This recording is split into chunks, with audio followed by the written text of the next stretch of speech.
Alright then, let's just go ahead and get started. Welcome back everyone to, believe it or not, this is only day 2 of the HITMONLEE solo run. Actually, let me change the volume a teeny tiny bit. There. And so yeah, this is a solo run using only Hitmonlee in battles. I will have some Pokemon in my team that are necessary to use for their HMs. Those will be used to progress throughout the game. You're required to have some HMs, but they will not be used in battle, not even to switch out. What else? So far, we got pretty far during our first session, actually. We got all the way to the Ghost Tower, and we got through the Rocket Hideout. So Hitmonlee has been very interesting, but in the early game, he's pretty good. This session, we'll see how far we can go, but I like to try to at least make it to the Elite Four. So definitely, I'm a little bit scared about Erica, but I'm really scared about Sabrina. So Hitmonlee in this generation does not learn any moves that would be super effective against Sabrina. He doesn't have a very good special stat, so the special defense, in this game, special attack and special defense are the same stat, so yeah, he's bad at both, and so that's likely to be our biggest concern going forward, but we'll just see how it goes. So where we left off last time, we had just beaten our rival in the Pokemon Tower, and oops, I want to turn on the repels. Oh, I like Cubone. What a cutie. I should finish I have a Cubone only Fire Red Leaf Green that I've been meaning to make into a video. Let's just go ahead and use a repel there. Let's go ahead and use a potion too, actually. We have some regular potion left over, right? So you can see on the team there are just the Pidgey and the Paris. Obviously Paris is used to cut down trees when necessary. He gets used to dig a couple times too to just make teleporting around faster. And Pidgey obviously is just for fly. And as you could tell from that Cubone encounter, we do have the Sylph Scope. I do go through the Sylph company. It is possible to skip them entirely by simply using a Pokédoll. However, I prefer to do the Sylph company, not the Sylph company, excuse me, the Rocket Game Corner dungeon. Hello Arctic Aiko, welcome, thank you for joining. How's it going? Where did you get the Machamp emoji? Oh dear, I'm paralyzed and confused. Hello Stefari, what's up? How's it going?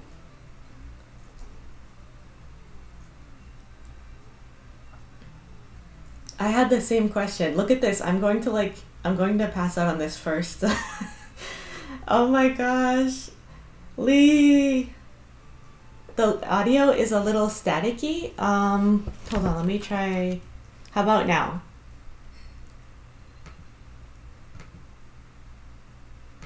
Does it sound better now?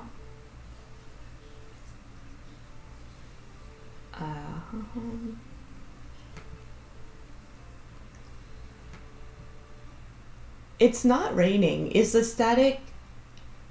Is it everything is static, or is just the game static, or is just my voice static?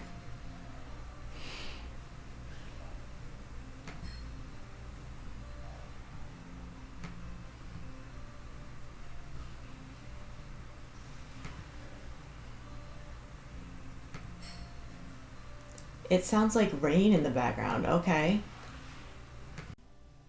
Okay, I switched the source of the sound recording. Does it sound better now or worse?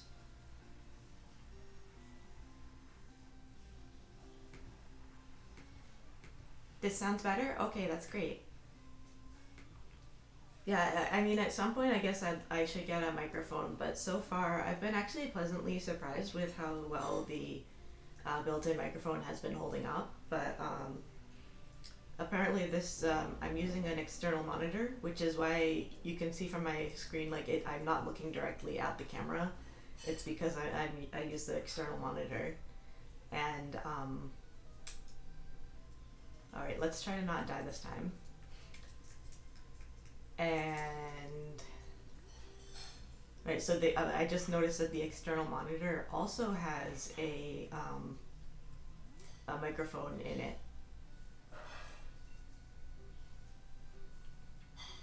So let's try to not die to the first ghastly. This is not supposed to be that hard, honestly, because we have the seismic toss. So it shouldn't be so brutal like what you had with the Scyther fiasco. This should be relatively manageable.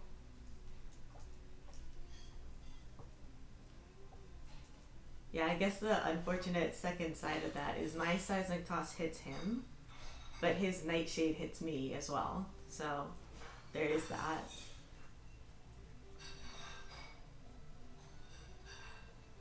Oh, and his leg hits me as well. Is that... I'm trying to remember. In more modern games, does that still happen? I know that Lick doesn't hit normal types, but I thought it also doesn't hit fighting types. Because I know fighting and normal are the types that cannot hit a ghost.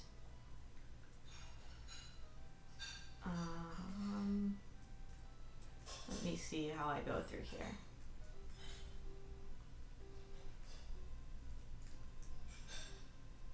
It's so refreshing that they don't turn around in this.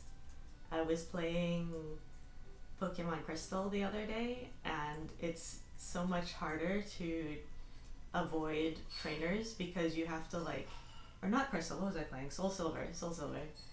I don't know why I said Crystal, but yeah, it's so you have to walk very carefully. This is true in Crystal as well, but just the way you walk has to be, you cannot just bicycle past people because the trainers, I guess the bicycle catches their attention because if you use either running or a bicycle, then they will turn around and see you. So you have to walk past them. Ghosts always hit fighting. Okay, I would believe that. I think some of I don't know why. I've been playing these games for 20 years, but some of the type matchups I never get the hang of, even now. Good job, Lee. Good job. That was really good. I'm really proud of you. What was I saying about the type matchup? One thing that's very frustrating is that they change them every now and then. I mean, not wait a minute, I could have dodged Shark, couldn't I? You know what, I'll just take it. I don't feel like resetting and redoing those few battles. These battles are too annoying. But I know, for instance, the relationship of Steel, I believe Dark used to be not very effective against Steel, and now it's neutral.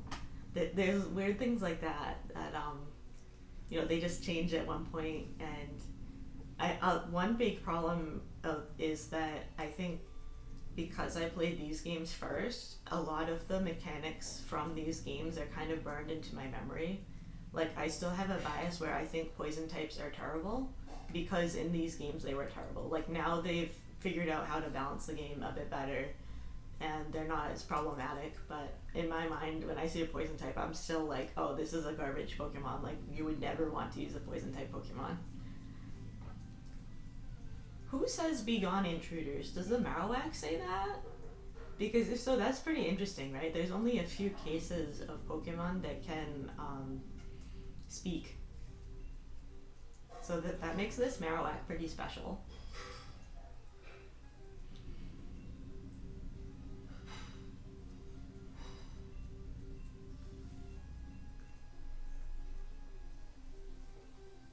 I saw a pretty interesting concept. I would never do this. I would never have the patience to do this, but they were in the shiny hunting community. I follow some YouTubers that do shiny hunting, and they did a thing recently called Uncatchable Shiny Week, and the whole point is to just find shiny Pokemon that you cannot catch. I mention it because obviously not in this game, but in Fire Red Leaf Green, that same encounter with the Marowak, that Marowak can be shiny, but you can't catch it, right? Because like it's the same thing. If you try to catch it, it says like this Pokemon cannot be caught. And so I actually saw a little video of this. Somebody like soft reset thousands of times so they could see the Marowak be shiny and not catch it. That blew my mind. I was like, this is very cool to watch, but I would never have the patience to do that. That would just infuriate me.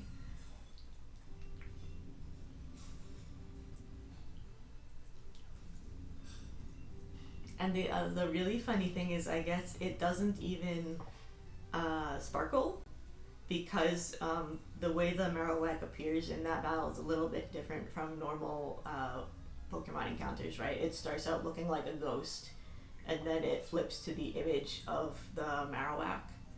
So it doesn't have that part where, the little sparkly, swirly thing appears.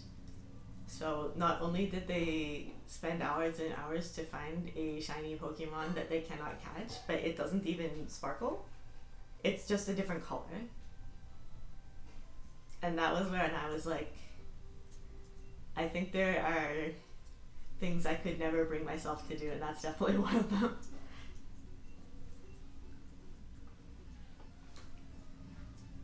There's actually quite a few times in which you can see a shiny Pokemon, but you're not allowed to catch it.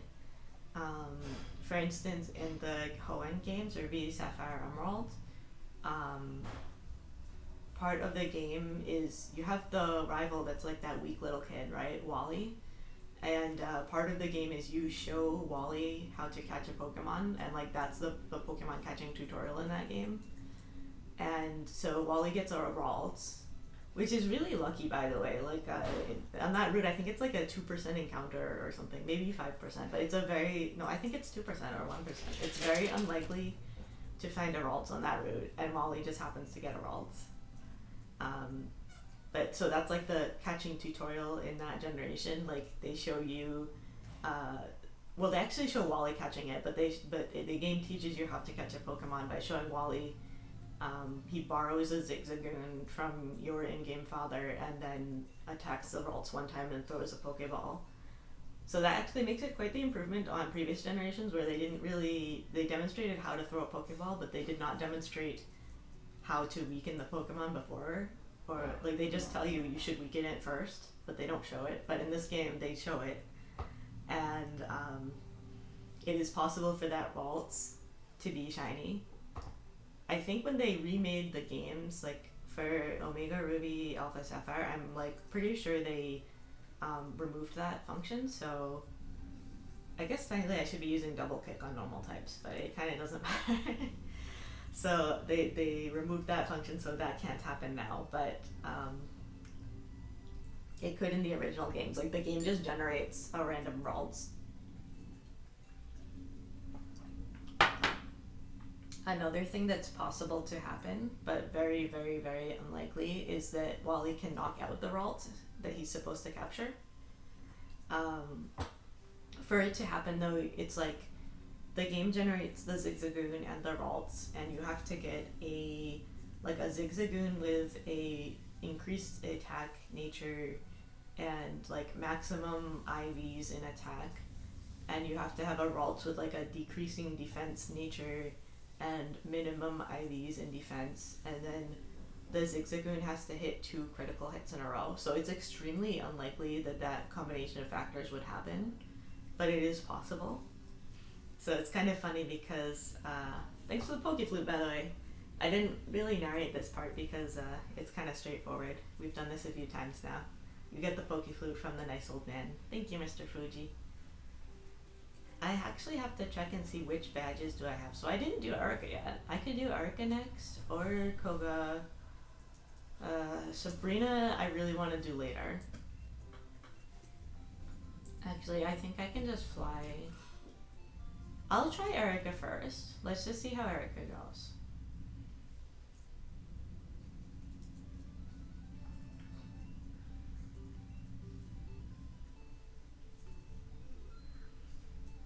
So in the event that Wally knocks out the Ralts, the game just continues as if he had caught it. But it's pretty funny. Like, he never gets to throw the Pokeball or anything, it just knocks out the Ralts. And then he's like, yeah, I got a Pokemon.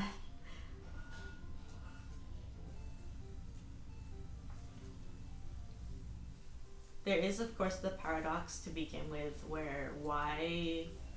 I didn't even heal. I don't know if I need to heal. Let's just see how this goes. There's a paradox as to why knocking out a Pokemon makes it impossible for you to catch it to begin with. I'm pretty sure it's just because, like, in terms of game mechanics, it's more interesting if you can't catch a Pokemon you already knocked out. But in terms of, like, lore or plot, it seems like you should be able to.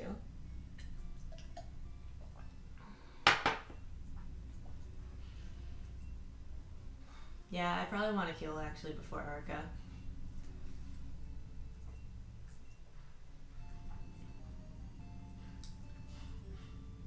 Well, maybe not. I mean, I need the power points, but let's just see how it goes. No, I won't save here. I will wait until if I can have enough power points to beat Erica, and if not, I will go back to my old save and I will heal in the Pokemon Center first. Oh, I'm sorry. I had no idea that you wished to challenge me. Very well, but I shall not lose. Erica's so fancy, but she's also, like, literally falling asleep at her job. How does she hold the Pokeball up like that? She's not psychic. Alright, Rick J. Bell, let's roll.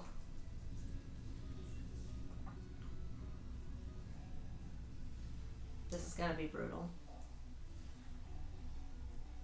Yeah, okay. I think I definitely need the Body Slam. I'm just going to go back to my save and use Body Slam. Just heal at the Pokemon Center and then I should be able to use Body Slam.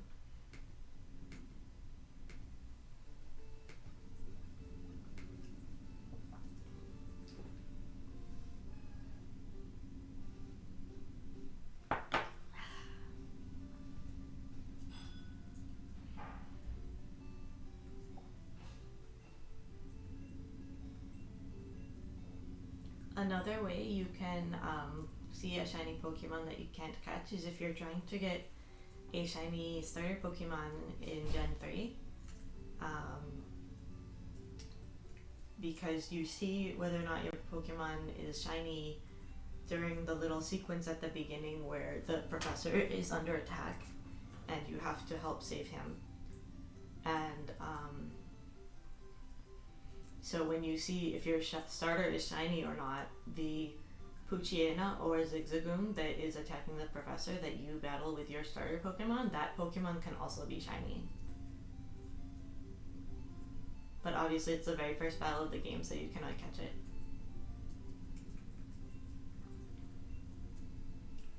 I always really liked, I only played Emerald growing up. I didn't play Ruby Sapphire. So in Ruby Sapphire, the professor is being attacked by a Poochyena, which is already pretty embarrassing for him.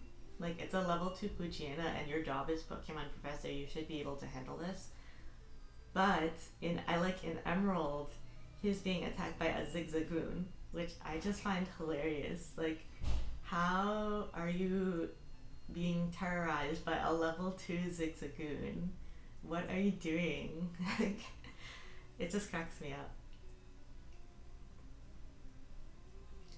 Because I think he's the only professor where you really see him do something embarrassing like that. You're really gonna take my time on this, huh? Okay. I mean, that just wasted several turns, but you didn't really have a chance, so thanks for wasting several turns with me.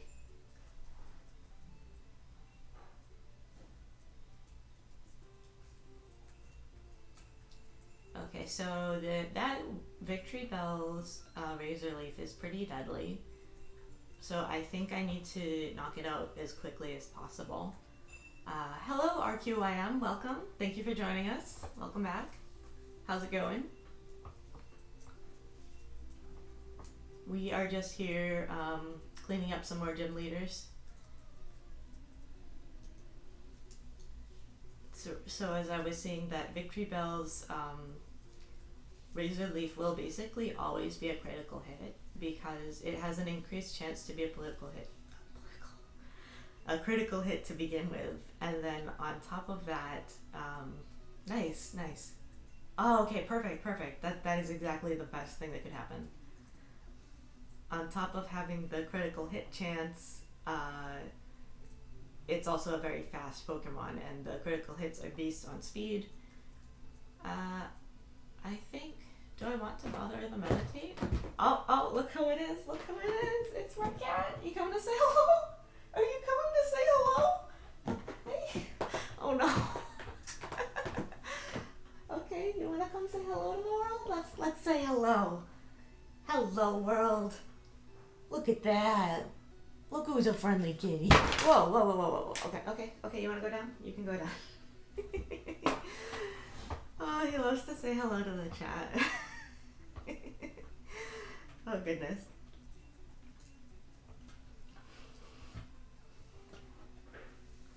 Oops, let me fix something. Okay. I just have to be careful and make sure he doesn't knock anything over. But yeah, Bruce Lee, yes, that is, our run is themed after Bruce Lee, I guess you can say. Much like Hitmonlee's name. I don't even know if that counts as trivia because I'm pretty sure everyone knows this, but Hitmonchan and Hitmonlee are named after Jackie Chan and Bruce Lee. And get wrecked, Erica. That was, I mean, good job, Hitmonlee. That was a bit of a massacre right there. I am not this optimistic about Sabrina. I'm really nervous about Sabrina.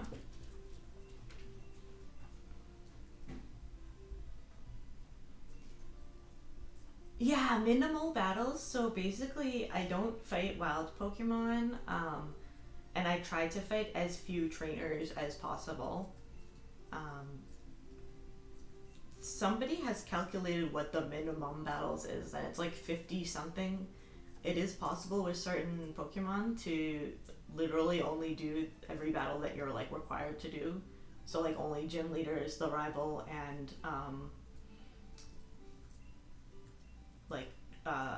trainers that you cannot get past. But I think you are right, RQ. I think it's Ghastly is one of them. And I don't know, I'm walking when I have the bicycle. So what do I want to do now? Do I want to go down to Fuchsia? Or I think I'll see how Saffron goes first. But yeah, I think Ghastly is one of them that you can actually be doing only the bare minimum of battles. That is not the case for most Pokemon. I do try every time, but with most of them you hit a point where like statistically it is not possible for you to win unless you have like really crazy luck. Like, you know, you confuse the opponent and they hit themselves every single turn and you get a critical hit every single turn. Like that kind of unrealistic luck, I guess. Or sometimes it's not even possible even with luck. Like sometimes you're just not strong enough. So that's why I write minimal battles and not minimum battles, because quite often, so far actually every single one I've done has not been able to do minimum battles. But I should be able to go here now, right? Yeah, the guy falls asleep. This run has been really interesting. It's been very different from the normal type Pokemon runs. So, what was I gonna say about that? Like the normal types all struggled on Brock, whereas I was actually able to beat Brock at level, I think level 6 it was, like, you know, the bare minimum. Yeah, that's exactly what it's about, right? It's about not just over leveling, because if you over level, almost every Pokemon can beat this game solo. There's a couple exceptions, like Magikarp cannot, because it only learns normal type moves, so it can't hit ghosts. But anything like a Hitmonlee or a Lickitung can definitely beat the game solo. So it becomes more of a question of what is the lowest level possible and how quickly. It's a combination of like having a lower, keeping the level as low as possible and also moving as quickly as possible. So this time actually Sylph will be very quick because we don't need to get the Earthquake TM because Hitmonlee cannot learn Earthquake, unfortunately. There's an elixir in one of the plants. Okay, which plant is it, Safari? Like, can you tell me the floor and general location? Because there's a bit of a lag between when I say something and like when you say something, so I'm not sure which plant you're referring to. Nice. One of the ones near the scientist on the floor I'm on. Okay.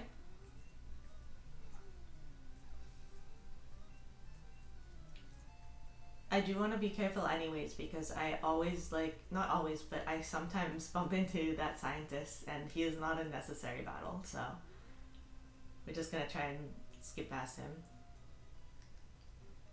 Sylph is very interesting because technically you only need to fight, I believe, 3 trainers to beat the whole thing. Alright, I'm gonna save here and I'm gonna see if I can grab the elixir. I actually, usually it's not that big of an issue, but it's always good to have some extra. Okay. Oh, nice! Thank you so much, Jafari. I found it. Thanks for the tip. Yeah, so then we just go down to level 3. So there's trainer 1. There's like a rocket here I need to fight. Quit messing with us, kid.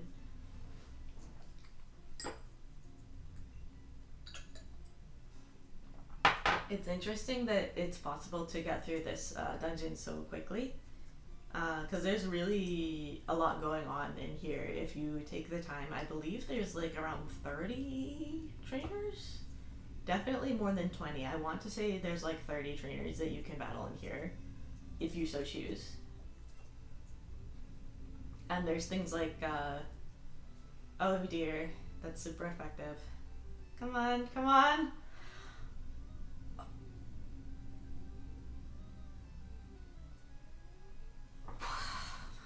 Fine, okay. It's gonna be that way. Gotta reset. Thankfully I just saved. I just did I just puffer fished at that. That's what I call it when I'm like like when I'm frustrated, sometimes I just make a puffer fish face. They say the puffer fish pops up when it feels defensive, so that's probably what I'm doing right there. Oh dear, okay. So that's also terrifying because we have Sabrina today, so if just Confusion, which is the like weakest psychic type move, short of Psywave, which is weird and usually garbage, but other than that, wait a minute, that's the 4th floor, not the 3rd. What am I doing? I'm so nervous now about that Hypno.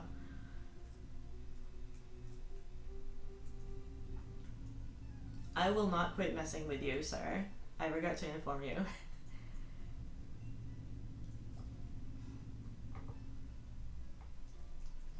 Radicate would not be able to close his mouth the way his teeth are. Like, it would just be either that or maybe he has a really big overbite, but it looks like he would just be stuck with his mouth open all the time. Your emoji are from Amazon Prime. Amazon Prime gives Machamp emoji? Do you have other Pokemon emojis? Okay, so this time was okay. And then Eradicate is fine. Oh wow, you have a lot of them. Oh my goodness, I like which one of these do I like? I don't know, they're all kind of similar looking though. Like the facial expressions aren't very different. I guess I like Gengar. He looks kind of devious. I asked as well, we both asked. I like that one. I like Chandelier, or Lambert as you call him, but you know, Chandelier is his actual name. I like him very much. I have a shiny Chandelier. Chandelier? Chandelier? Chandelure? That's another one that I'm probably pronouncing wrong. Candler. I'm just gonna call him Candler. I like him very, very much. And the shiny is so cool. It's one of those ones where I almost like the shiny design better than the regular. Alright, should I heal or something? I might as well. I think I have a good number of heals in here, yeah.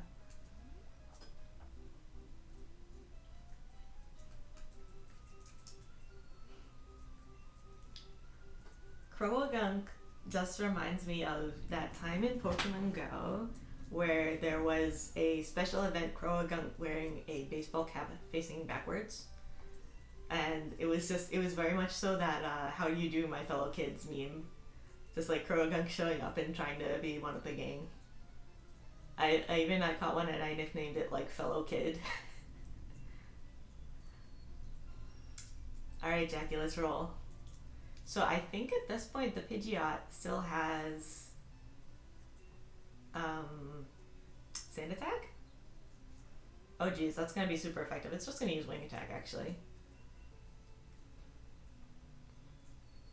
This battle could be tricky, actually. I mean, or I could just die.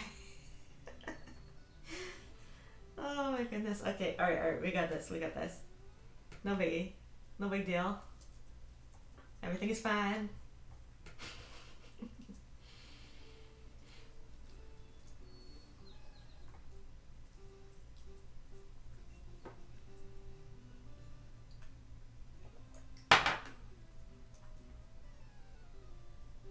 Did I save after or before healing? I'm gonna have to reset if I saved before healing and I forgot to save. I mean, I forgot to heal. Let's see. I hope I saved after healing. I do not remember. Okay, we're good. Okay. So what do I want to do here? Maybe Double Kick will do neutral damage because he's flying in normal, so maybe... I mean, it says not very effective, but I believe it actually is doing neutral damage. It should be. But that's still not great. Okay. Whatever. We made it through. We're good. We got this. Gyarados. Now that would be resisting my Double Kick. Okay. Cool. Come on. Uh-oh, that's gonna do a lot. 40. It's okay, we're all good. No worries.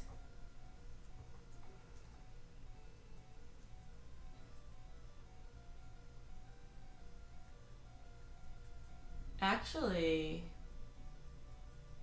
if he's gonna roar, I should take this chance to meditate. Oh shoot, he will use an attack.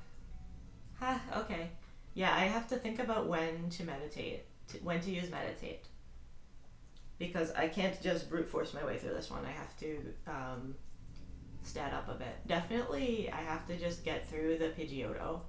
Because he knows Wing Attack, he will be using Wing Attack. I think he will exclusively use Wing Attack because the game is programmed to be like, okay, this move is super effective. I just use that move every single time.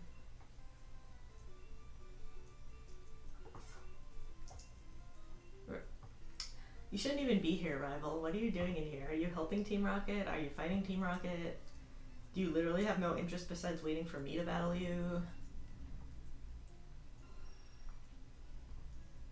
Alright, let's see how we want to go with this.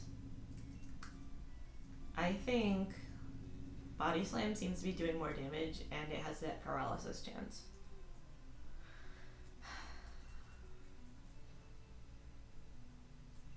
Oh man, really? Oh man. Shoot. Am I gonna have to level a bit? The other thing I can do, if this battle is gonna be too hard, I can go to, I can do Koga first, like the Safari Zone and Koga's Gym. Let's try one more time and then like if it's gonna be too hard then we'll just get some more levels. The balloon? Okay, so that's actually Chandelure. It is the evolution of Litwick. This rival is tough, yeah. It's a Pokemon from Unova, Generation 5. And it's one of my favorites. It's based on like a lamp, like a spooky haunted lamp. It's ghost and fire type, which I think is a very cool combination of types to have.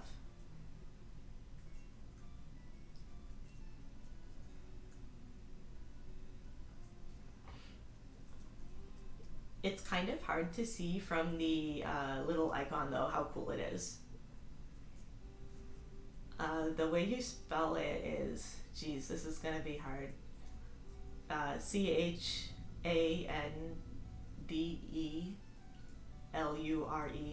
So it's like chandelier, but instead of leer at the end, it's lure, like to lure somebody in, or like a lure ball. So that's its name, and yeah, I love it. It's such a cool idea. Yeah, I'm gonna just go ahead and try to go down to Koga's gym and see how that goes, because this rival is a bit too tough right now. Yeah, it's kind of like that, right? Like a haunted. It is kind of like Lumiere. Yeah, like a haunted.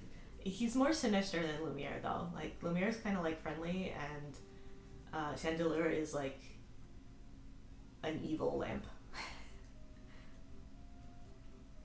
There is also a ghost balloon, Drifloon. I'm not sure if you're familiar with Drifloon. He's from Generation 4. And that is also one of my all-time favorites. It's really cute. It's a little balloon, and the lure behind Drifloon is that he steals children. So children like grab onto him because they're like, oh, it's a balloon, I want to play with the balloon. And then like he takes them off to some unknown place. So it's very funny because he's very cute, but then the story behind him is super duper spooky. Actually, since the Snorlax battle is required anyways, I wonder if it would be beneficial for me to just defeat the Snorlax and get some experience. Oh, okay. You play the old retro games only. I love them all. I do think that the older ones are like, I prefer them, but I do like the newer ones as well. Some of the newer Pokemon are really good, but obviously like right now I'm playing this game, like I have a soft spot for the earlier generations. It's just like the retro nostalgia, I guess, whereas the newer ones are, you don't have those nostalgic algos. Yeah, let me just see. It shouldn't be too hard for me to knock out Snorlax because I have a super effective move. Oh, so you can use an emulator with... I have not tried that yet. I have heard of emulators like, is it Citra? Is that what it is? Is that the one you use? I've heard of it, but I've never tried emulating the newer games.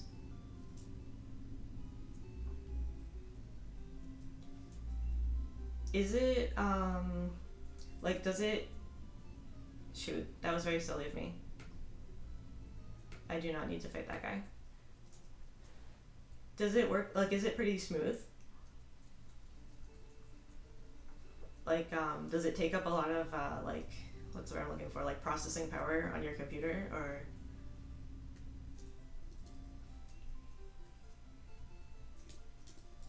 I forgot, I have to choose the... where is it? The Pokeflute from the inventory to play it.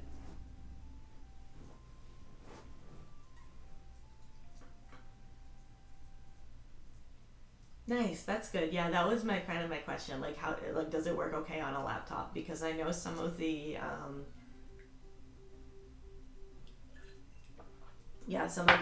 emulation, like, it feels like the more modern the game is, the harder it is to emulate it, I guess. I'm not like, I'm definitely not opposed to emulating, but I do like to have something about having the actual games feels better too. Like, I like being able to connect them. I like that you can like trade between the different generations. What was I gonna say about that? What I really like about emulators is there's like a lot of ROM hacks, and some of them honestly, like, some of them aren't very good, but some of them have such good quality, it's almost like an official game. Like some of them, like they take the original game and then they expand on it to the point where they make it better. There's like little convenience things that when you go back to regular one, you like wish you had that again. That is true about the specifically like gold, silver, and crystal. I know their batteries were only meant to last for however many years, and most of them are dead now. I've even heard of people saying their battery for red, blue, and yellow died. I haven't had that experience. I have copies of them that they still work, but gold, silver, and crystal, they definitely, the battery is more likely to die because it has like that in-game clock thing, I think.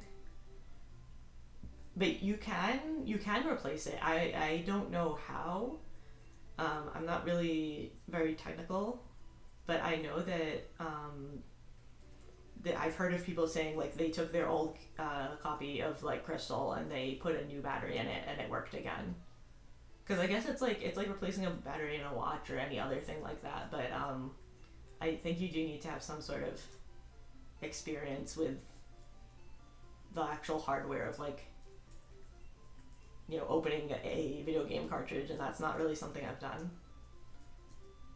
Oh, you lose your save too. But I mean, if the battery is dead, didn't you already lose your save? Like, isn't it already gone?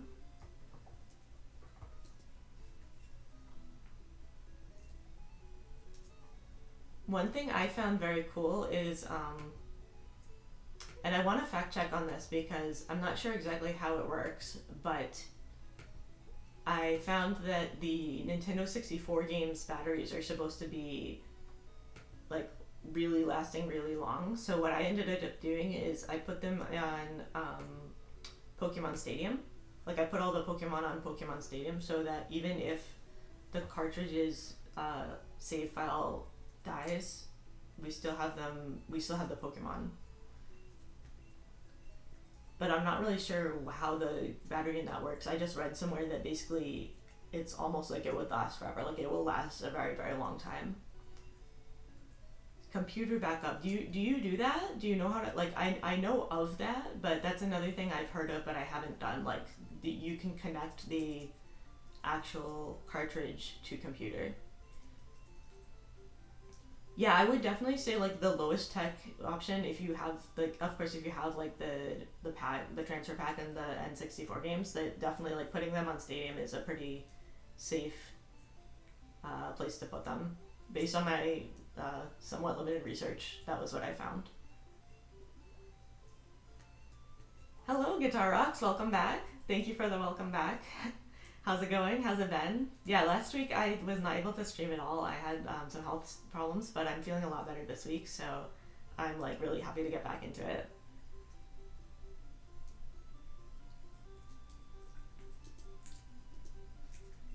Did you guys have a good weekend? And I ran out of repels. Shoot. Okay.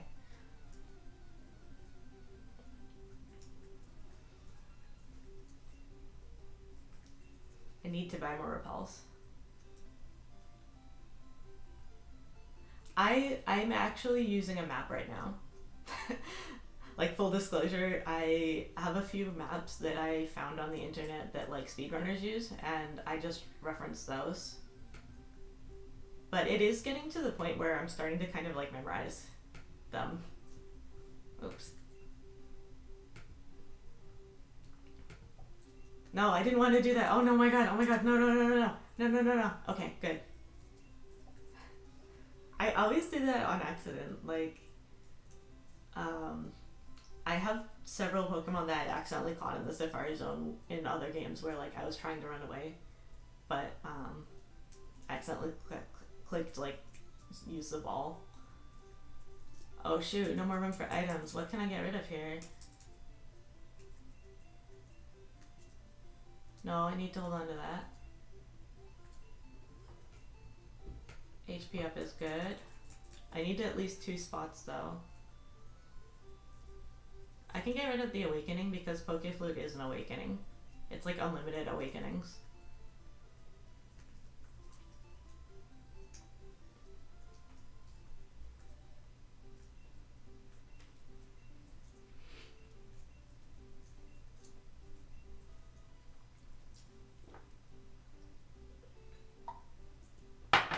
does TM32 do? That is a excellent question. I am blanking right now. Let's check it out. Oh, it's double team. So I try to not use double team so far. I haven't used it at all. Because that just adds in that element of luck, and then I don't like using it as a strategy. So the downside here now is that I won't grab the... No, cheese, exactly, yeah. Like, I don't want to just use cheese or, like, hacks.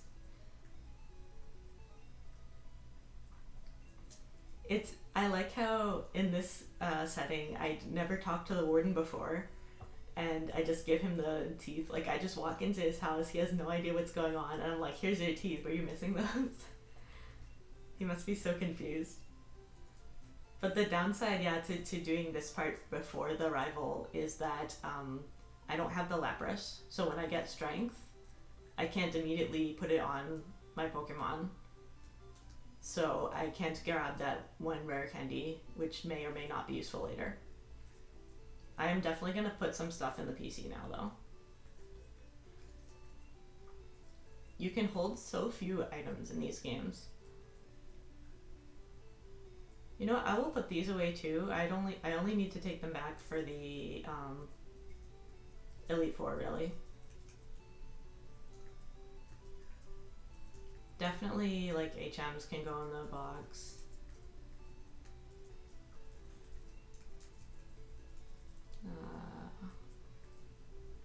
Can get rid of... And actually, I have to hold on to this lift key as well, I think. Wait, no, that's from the Rocket Hideout, isn't it? Or is that the... Oh, shoot. Okay, card key I think is the one I need to hold on to. Pokeflute can go away. Nugget.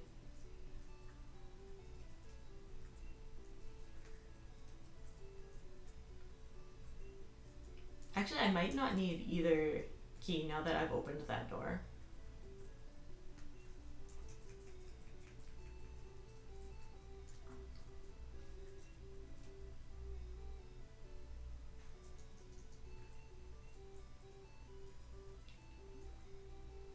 Oh, that's so funny. That was the first time you heard the word rare.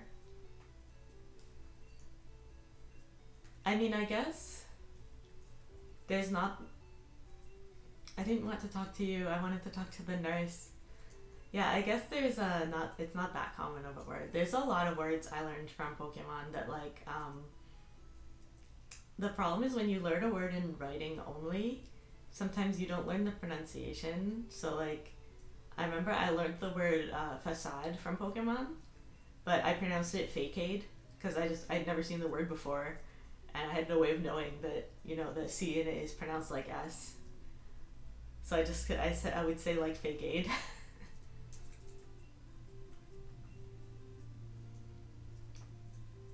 So I'm pretty sure poison resists fighting type in this.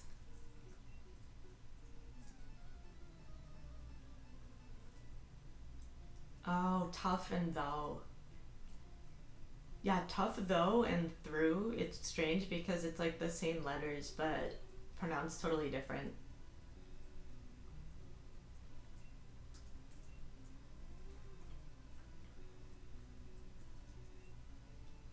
Oh, this is the guy that changes his Pokemon all the time. Well, I'd rather he changes them than he attacks me.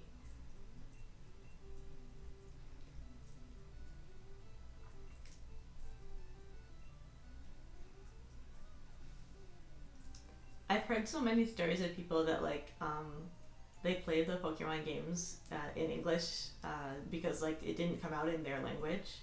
And it always blows my mind just because I feel like this game involves a lot of text. So I always think it's really impressive because I can't imagine, like, getting through this game and, like, having to learn all these words because it's a pretty text-based game if you think about it, like all the attacks and... You know, it's not like Mario or something where it's more just like I can't think of the words for this one, but like it needs a lot of text basically. The Pokemon games, I feel like.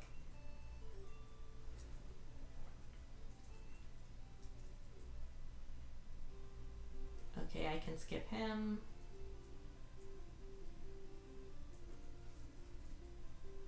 I see what you mean. Yeah, like you learn through trial and error.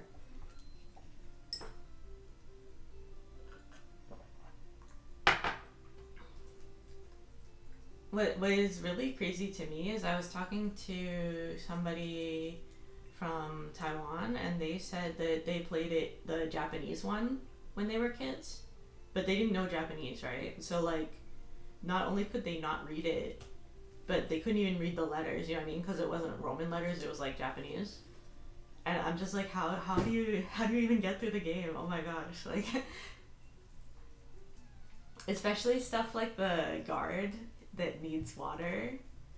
I'm just like, how would you know that if you didn't read it?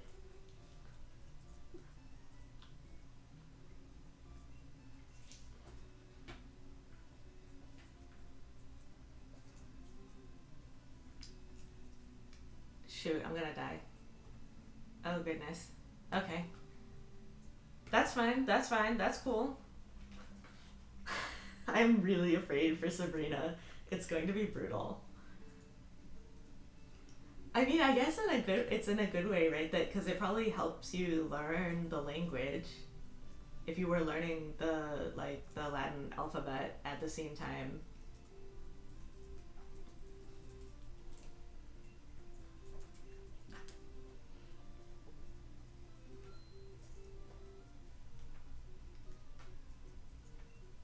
So like if your parents were like, you know, don't play video games, go do your homework, you can be like, you know, this is homework, this is English homework.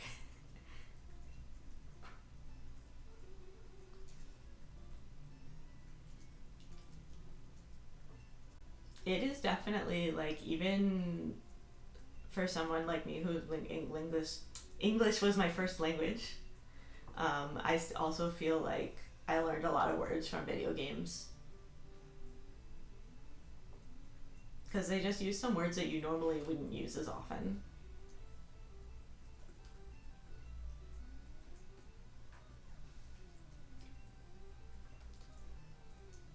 The thing is, even now, I don't know how to pronounce the names of a lot of the Pokemon, or the way I think they should be pronounced is just different from whatever the official pronunciation is.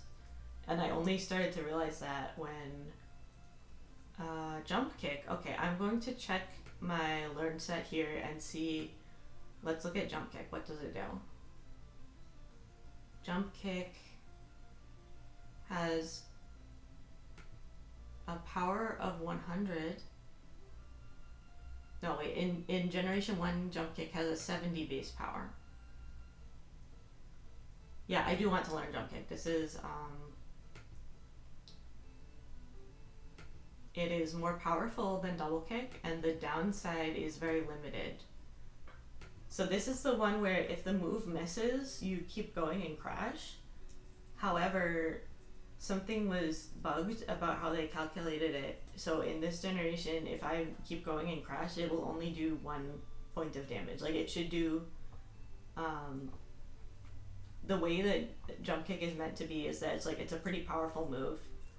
But if you miss, like the downside of it is that if you miss, you do damage to yourself, but they calculate it wrong, so it only does 1 point of damage.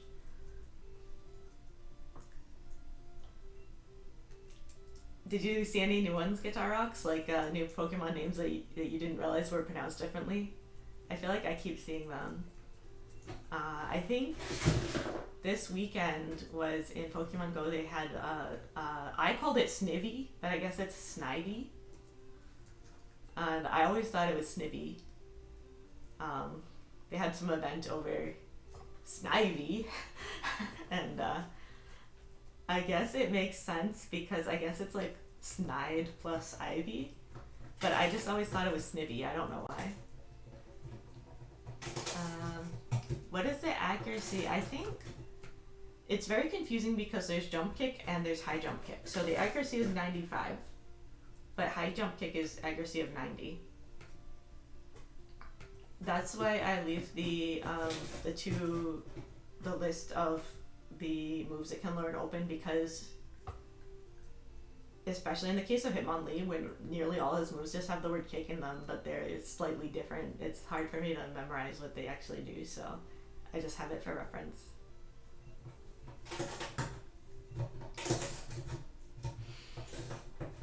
Oh, that's a good point, actually. The average power calculation. I didn't think about that, but yeah, you can calculate out the average power. Yeah, sniffy, right? Like it has a nose that sniffs. That's a good point. I didn't think about it. I don't know why I thought it was sniffy.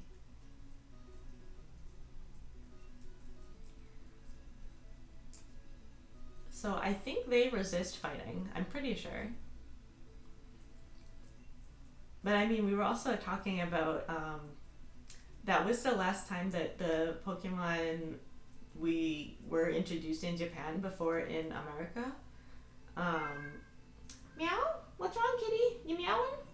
I don't know if you guys could hear my cat meow. Hey, buddy. I don't know. He might come by and he might not come by.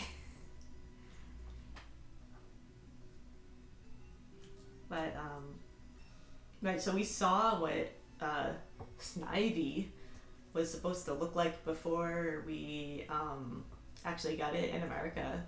And so I remember everyone called him Smugleaf.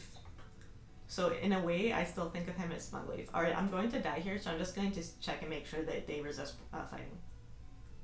Okay. I guess I don't get to check. That's cool. Yeah, they resist fighting. I mean, if he keeps doing this, maybe I won't die here, but that's crazy. Okay, I'm okay with this. But he still has Pokemon remaining. He has the Wheezing and...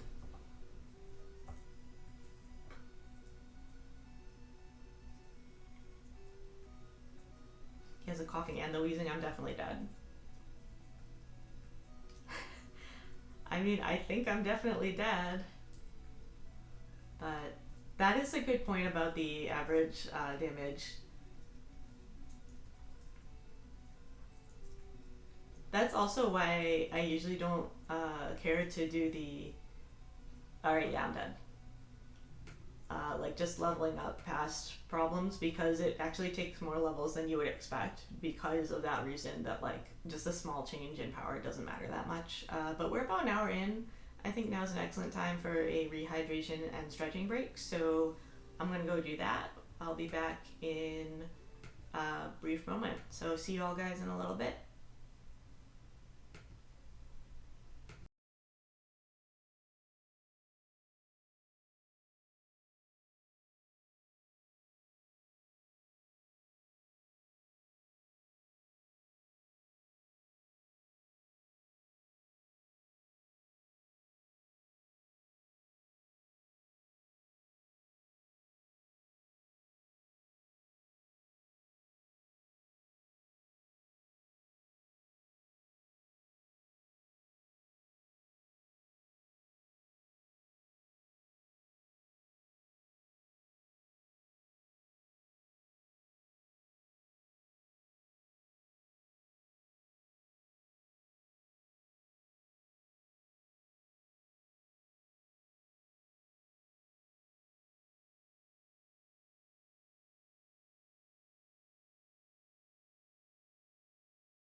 Alright, and we are back. So I hope everyone had a nice rehydration break. Got a snack.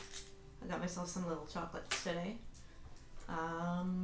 Let's see if we can handle Koga.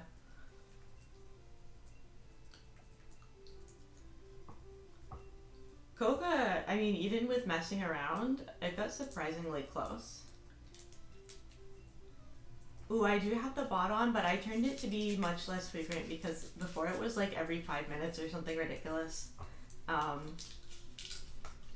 I think it's like about once an hour, so.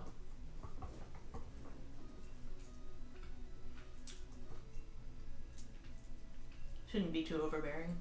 Oh, come on, don't hit.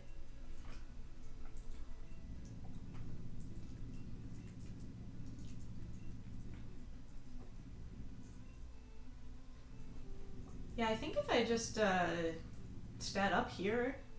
Okay, he does have one move that's pretty good. Oh shoot, now I'm poisoned. Okay, no more messing around. Just body slams.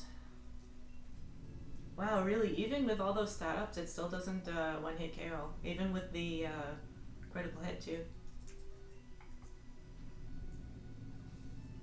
I still have a moderately good feeling about this. I still think it should be manageable.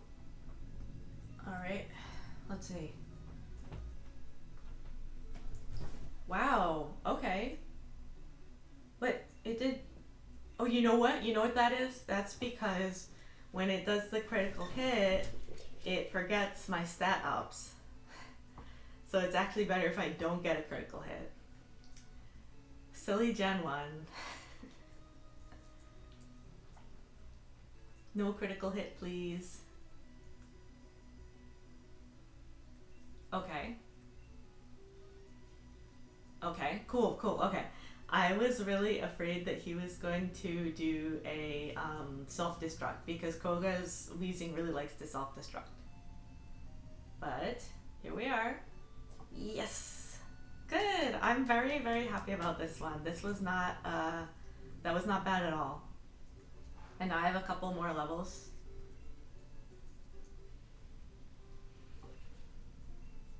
I was kind of afraid, but honestly just being able to stat up was enough. And now I can surf. Thank you, thank you. Welcome back as well.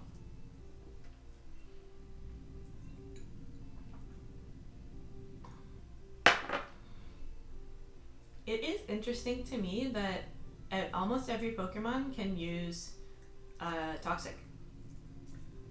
I don't really understand why that is the case. Like, there's a few moves that basically every Pokemon can use, and Toxic is one of them. Oh yes, there is. I mean, I try to not get too into like details of politics right now, and the channel in general, but there is like recently there has been an increase on like bias motivated attacks on Asian Americans, especially like elderly people. It's very sad. And the GoFundMe I linked to, like, I'm not obviously, like, I'm not getting a cut of anything. I don't even, like, I'm not affiliated with GoFundMe or anything. The reason why I chose the link to GoFundMe is because of that page actually links to a lot of different kinds of fundraisers, so I feel like people can choose for themselves if they want to donate. I would suspect, my impression rather, is that probably the best is donating directly to families that were negatively impacted by this. But there's also like there's a lot of different organizations, and I'm never sure which one exactly to recommend because I don't know, it can be hard to know when you're donating to an organization, like what that organization does, how they use that. But usually, like, if you're donating to a family directly, or you're donating to an organization like you understand, then I think it's pretty meaningful. Yeah. I lost my train of thought here. Okay, yeah. We're going to try the rival again.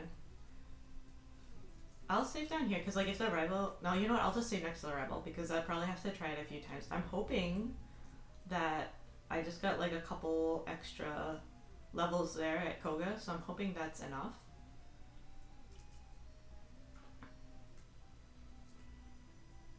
If not, I mean, I could go to Blaine first. I don't know how Blaine's gonna be either. Yeah, the US, I mean, sometimes it's even hard to pick an issue to support because like there's a lot of social problems in the US. Yes, yeah, it would be better to just not have violence at all. But yeah, it's really unfortunate, especially like when the victims are just like they're just innocent people, and like a lot of them are like elderly, and they're just, you know, like minding their own business. But yeah, I try to not like, I don't want to get too what's the word I'm looking for, like sometimes topics about like social issues can get kind of out of hand, but so I'm not trying to go in that direction. But oh geez, really, that's a lot of damage. But I do think like I did want to raise awareness if I can do something.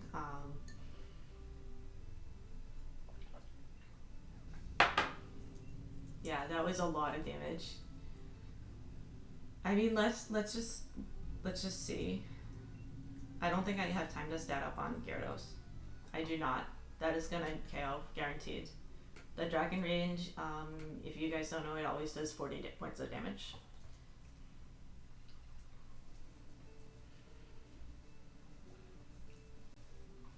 Alright, let's try this again.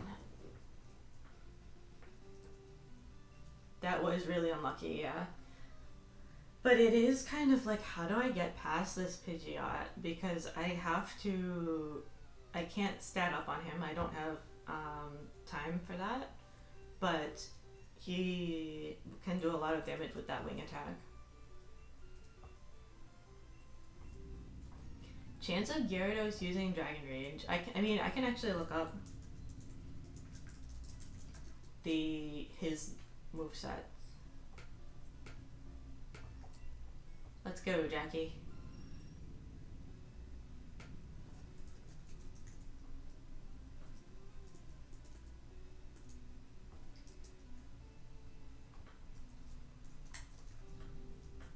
So this Pidgeot knows Wing Attack, Sand Attack, Quick Attack, and Whirlwind, and I believe the others are normal type. I think he will always use Wing Attack because it's super effective. And come on, why do you get so many critical hits? Let's see how much Jump Kick does. It will say that it's not very effective, but it should actually do neutral. Okay, I mean, that's awesome. I don't know how much it actually does, but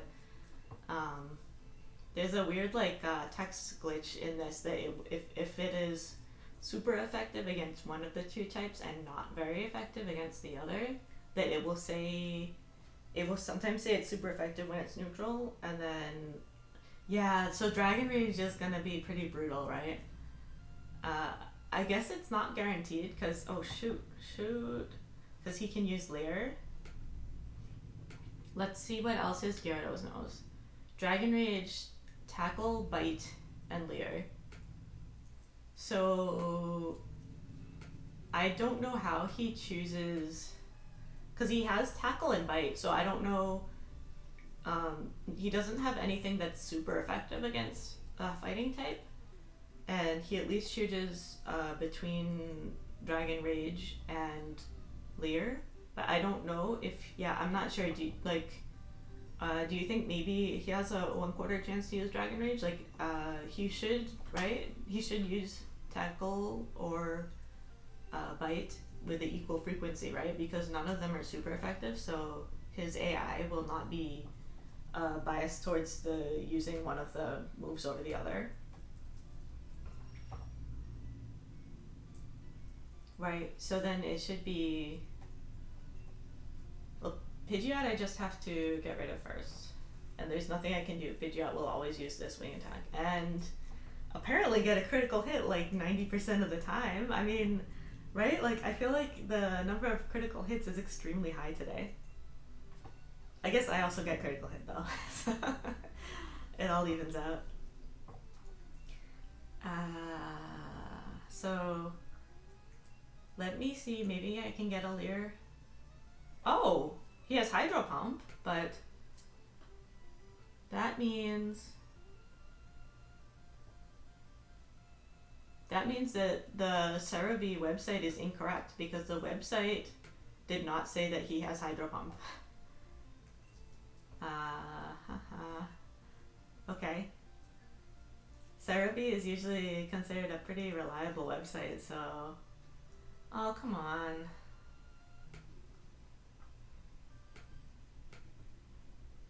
Yeah, this is the one, right? Sylph Company. No, yeah, this is just bad information. Let me see. Let me try Bulbapedia. That's another reliable website.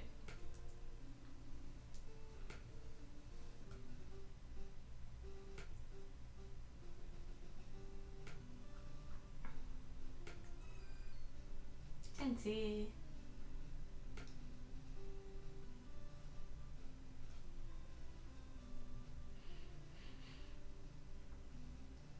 Okay, so this one on Bulbapedia, it says his Gyarados knows Leer, Dragon Rage, Bite, and Hydro Pump. That looks more correct.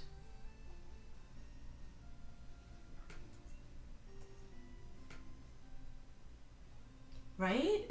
I'm very surprised, and I even double checked to make sure it was the Sylph battle too, because like there's multiple rival battles, but it said on a Sylph battle. I do think that with Cerebi, sometimes their older pages are not updated. I have seen something on Cerebi before that was incorrect, but it was like an older page. You can sometimes kind of tell which pages are not being updated because like they're written more casually, or like I don't know, it just looks like something that was written like 10 years ago or something. But so Gyarados having Hydro Pump, that adds something to this battle. Okay. Because a Hydro Pump... Should I just reset now? There's no way I can make it through the rest of this, yeah? Alright.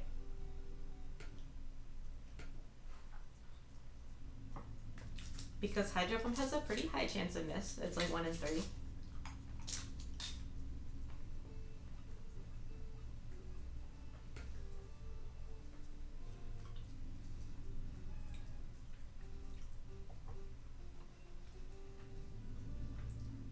Alright, I'm gonna try this one more time.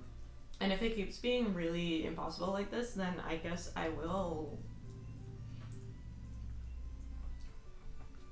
I mean, what else can I do right now? Blaine, really.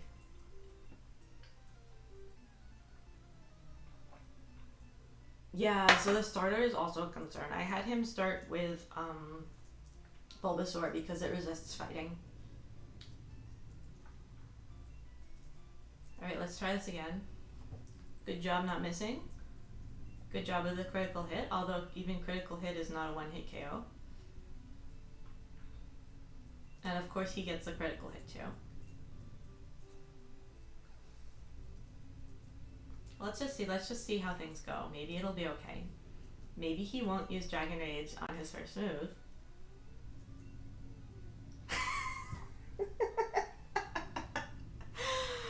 Of course. Of course. Oh jeez. The Venusaur, I just checked, according to Bulbapedia, it has Razor Leaf, so that's scary. My special is very poor, so that includes special defense, so this is gonna be fun. I think I'll go ahead and go to Blaine, I guess. The thing is, though, with Blaine, even, that's only one battle, the gym leader. So you can get through the entire Cinnabar Mansion and the Blaine's gym without fighting any trainers.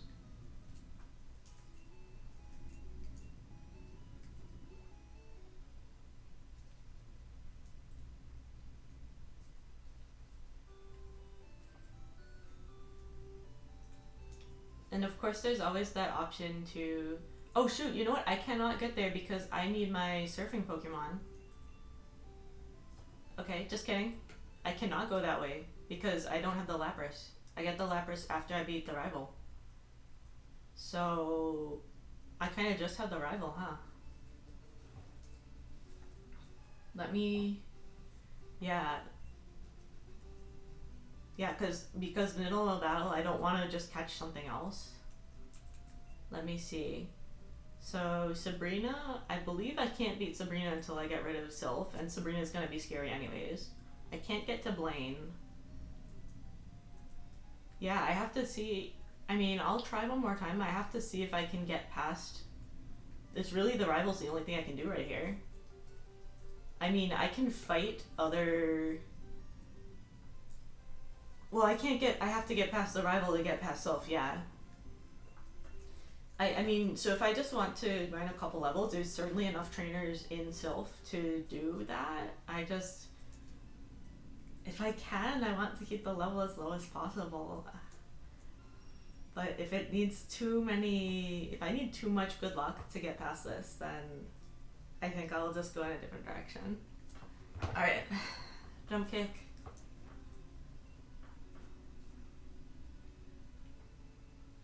Can you not get a critical hit? Like once, please? I swear, like, he hasn't not gotten a critical hit. Like, period. Right? How many critical hits in a row is this? Okay, I'm done for. Yeah, I don't think... I think I might need to grind, like, the fact that, I don't know, the number of things that would need to happen in my favor doesn't seem very realistic. Now the question is, I do have the rare candies, but I try to save them for the end. So, sadly, I think I just have to fight some trainers.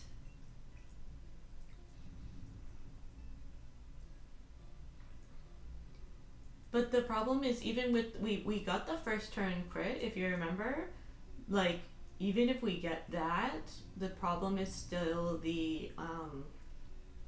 Oh, come on. The problem is still the... Okay, well that's not that bad.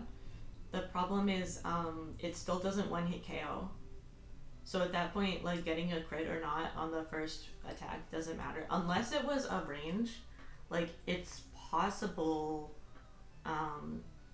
because moves always do some amount of... Did it one-hit KO ever?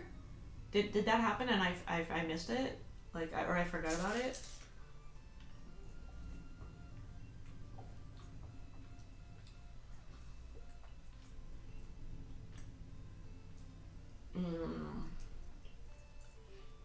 Right, the question...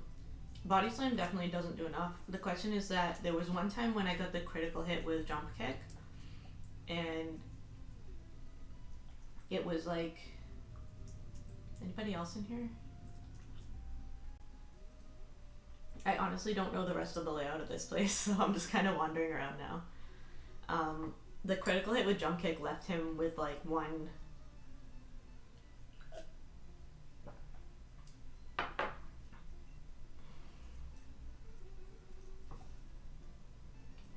The crit and the 50%. Well, the thing is, like, Jump Kick was doing more damage than Body Slam, right?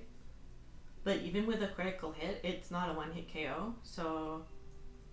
Unless the amount of damage, like, I know that the amount of damage a move can do can vary, so sometimes it's a one... Like, there's moves that are sometimes a one-hit KO and sometimes not, just depending on luck, but that's also getting into a territory of a very crazy amount of luck being necessary, right? Because at that point you need it to be both a critical hit and a high roll.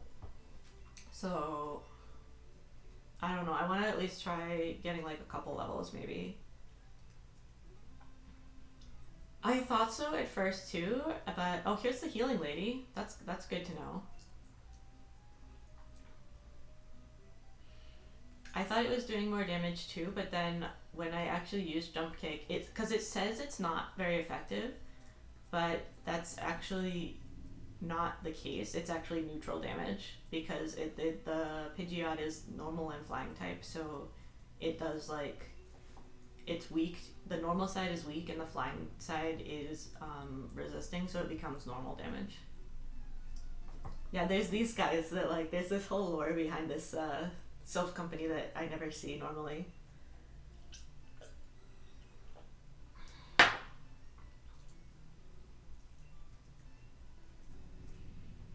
This is a terrifying Golbat looks terrifying.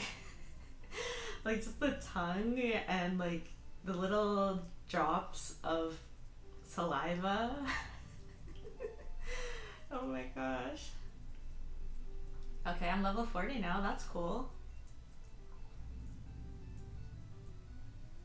That's cool.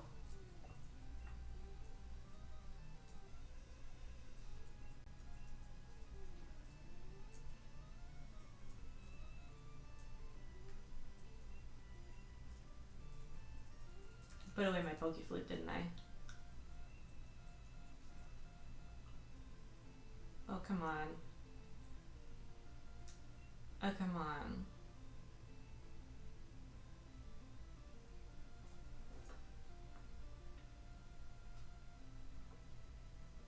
I don't have time for this Hypno.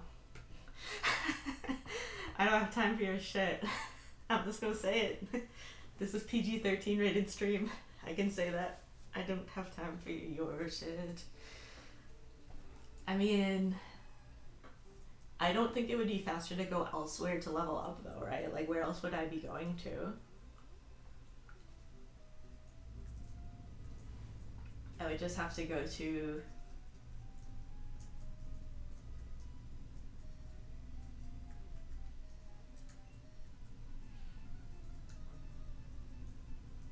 like the bikers or something. Maybe would be faster. I think it's faster if I just stay in Sylph and fight trainers here though.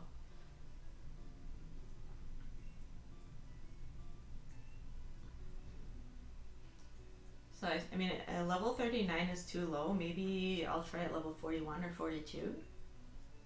Usually if you just increase like one level, usually that doesn't make enough of a difference. Usually need at least like a couple levels.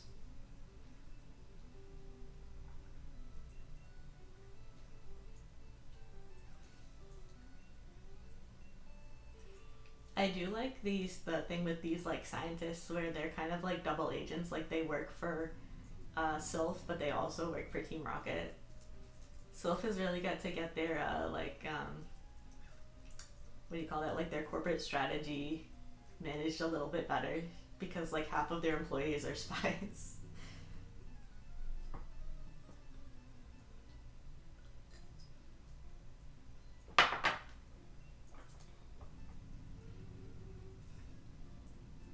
Alright, so this time we're not gonna have any bad things happen.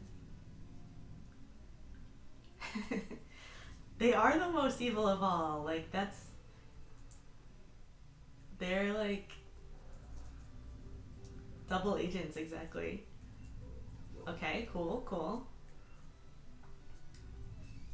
Oh, this guy just has the Machop. I think it was the next. There's like that guy that calls himself the Team Rocket brother or whatever.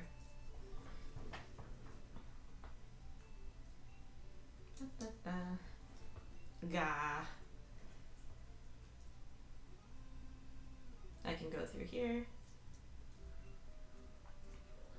I think it's still good to go in this direction because there's like the healing lady here. Also, whose like company just has this a room with 5 beds in it? Who does that?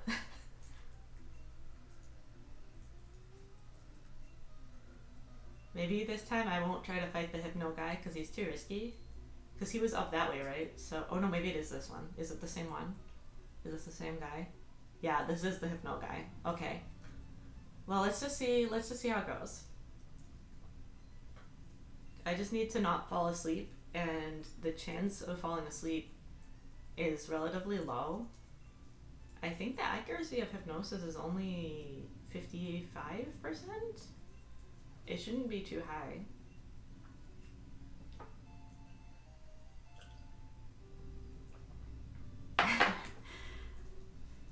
Tech companies with a bedroom on the 7th floor. You know, actually, yeah, that's a good point. If I think about it in terms of like the tech companies, a lot of them do have like, yeah, they have things like a yoga room or like a they have like relaxation pods and things. So maybe that is true. Maybe that is true that they would have some beds.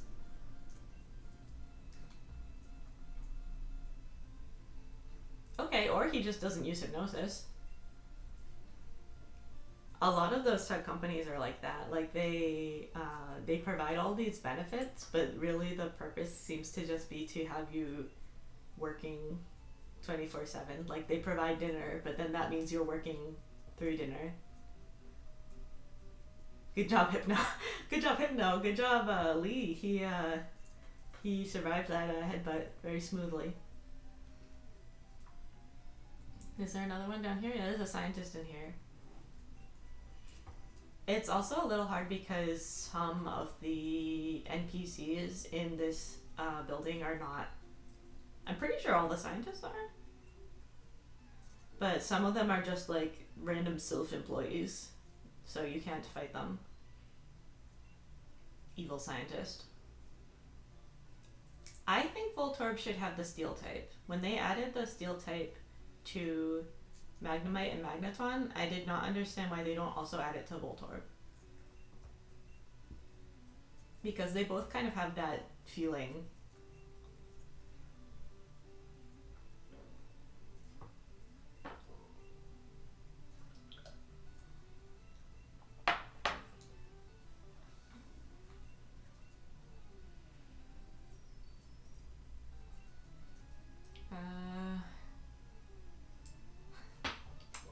Does electric resist fighting?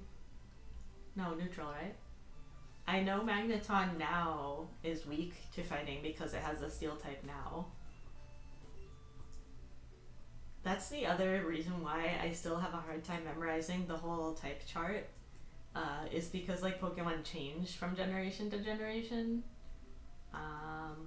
What level am I? 40? I mean, I think I want to get at least to level 41.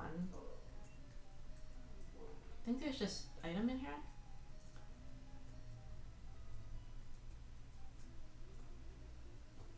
Now I'm just wandering around lost in the Sylph Company as the developers intended. Yeah, I think that guy's just like a regular employee. Right, yeah, so it's different depending on the game. Like when they add it was hard enough with the steel and such, but when they added fairy was when I was completely lost. Like even now, I know fairy is strong against dragon and weak against poison, and that's it. I don't know anything else of the chart with fairy, and I also forget like which like what is it? I think Clefairy they changed to be just fairy type, but Jigglypuff is like fairy and normal type, I think. But I don't know how that affects. I don't know how fairy relates to fighting type or dark type. I can't remember.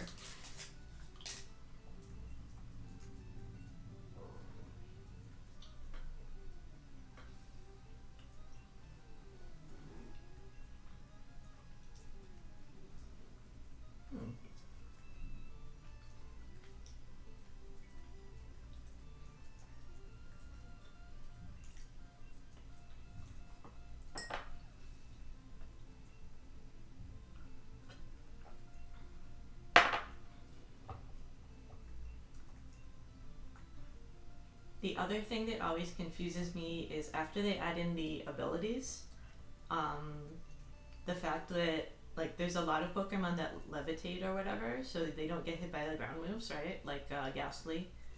But I always think that Magnemite and Magneton should be able to levitate just based on the way they look.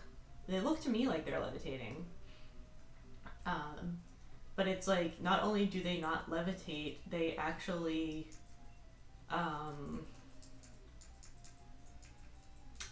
they're like 4 times weak to ground, and that always messes me up too. Like, trying to remember what is considered as levitating and what is not.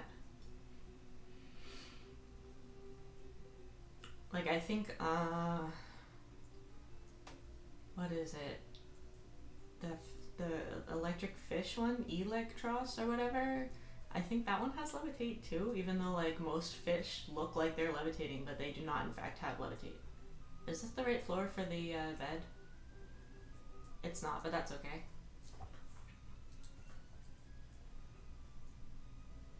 I might as well take these stat boosting items.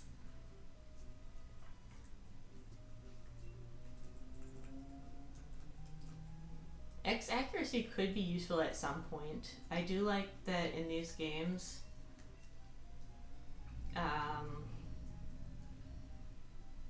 The X accuracy in red and blue, I think it just makes your accuracy be like 100% or something ridiculous like that. Oh yeah, right. Like in the newer games, the different types. I thought the bed was here, but apparently not.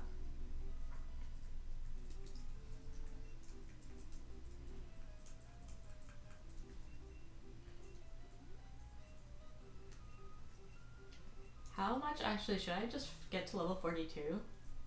25. I think probably at least a couple. Levitate is for me the absolute worst is levitate. Like, I cannot ever remember.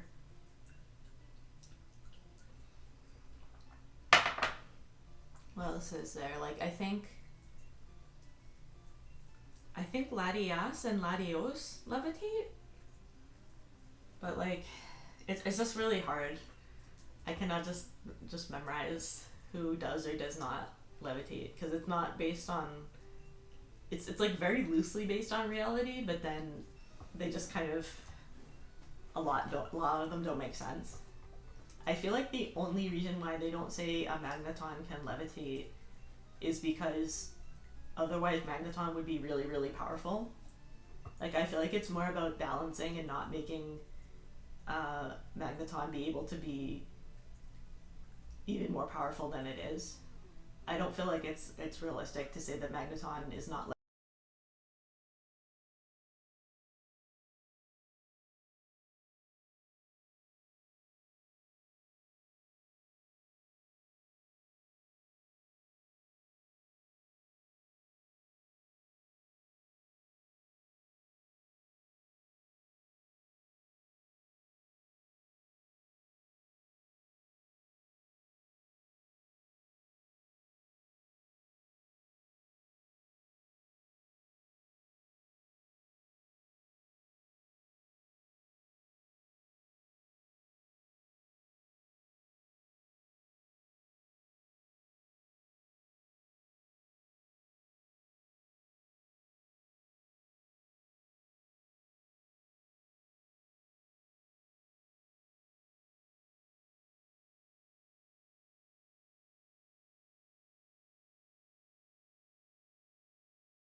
How about now? Can you hear now? Okay, you can hear now? Uh-oh, I think I'm getting echo. Hold on. How do I turn off echo from myself?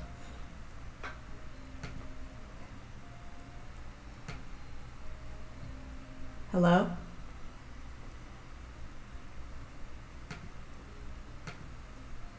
Ooh, sorry about this. I've never had this happen before.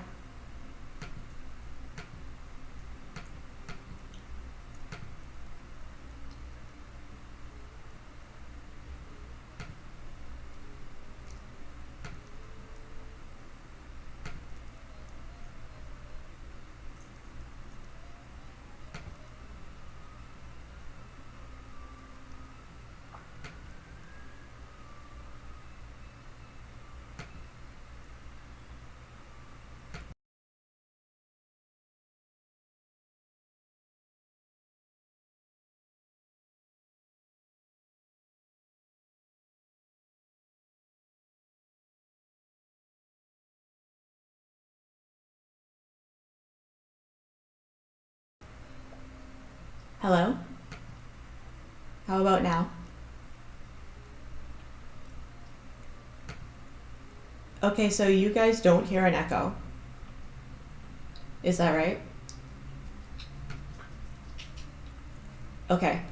I hear a little echo on my end, but if there's the echo is not on your end, then it's not that big of a deal for me. So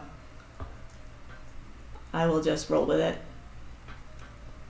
That's so strange. Like I've streamed quite a few times now, and I've never had the sound change like that. Earlier, Stefari was saying that it sounded like crackling, like there was rain in the background, but it's not raining here, so I don't know what that sound was. And then I kind of messed around with some settings until it sounded clearer, but I must have changed something.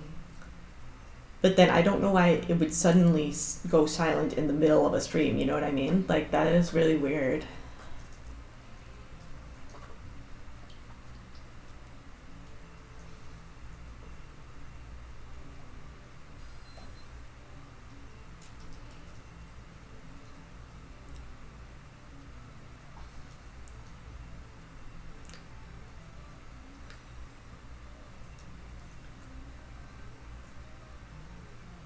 There is background noise from the mic. Wait, the game sound is not on? Oh, geez. The game sound should be on.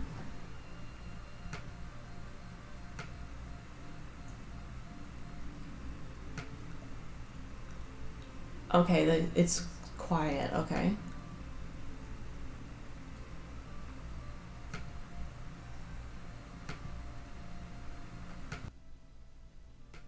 How about this? Can you hear this? How about now? Can you hear me now? Okay, good. That's it's good for me too. It's not echoing anymore. And so the game is a little quiet? How about that? How about that for the game? I want it to be loud enough that you guys can hear the game, but I also don't want the game to be so loud that you can't hear my voice. I've experienced that as a viewer. Could be even a smidge louder. Okay, there we go. Just a teeny tiny bit. Yeah, I've experienced that before as a viewer, where like the people had the game so loud that it was kind of hard to hear them. So I maybe overcorrected a little bit. My favorite is I was watching, I don't remember what it was now, but I was watching some tutorial of how to do something in some game, and the music in the game just happened to get louder at the point, it was a YouTube video, so I couldn't even request they change it. The music in the game just happened to get louder at the point where they were like, this is really important. So they were like, this is the really important next step you can't miss if you want to do this technique. And then all I could hear was the game music. It was like the worst timing ever. I am thinking about at some point if changing to having different kinds of music. So I've heard people having music in the background. I don't know, just because like the in-game music for this, it's good enough, but it's not like amazing. Yeah, so I was thinking about doing like I would want to first do some research about which music can be shared, because I know if you just play like something that's obviously copyrighted, like you just play, I don't even know, like you play Lil Nas or whatever, and like it will definitely be muted, I guess, because there's like copyright claims. But there's a lot of music that is shareable.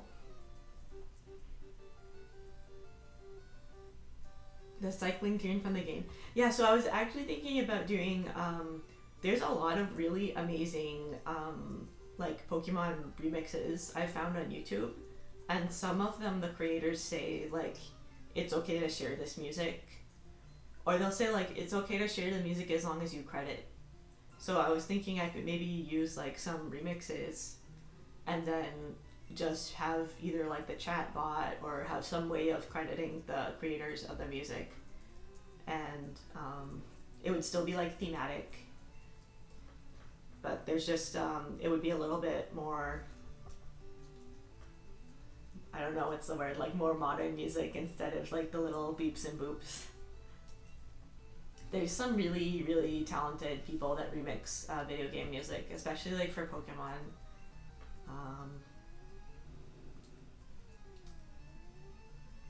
Yeah, that would definitely be. I know there's ways to do that. I will have to do some research into how to set that up correctly, but there's ways to do such a thing, and I would be interested in doing such a thing.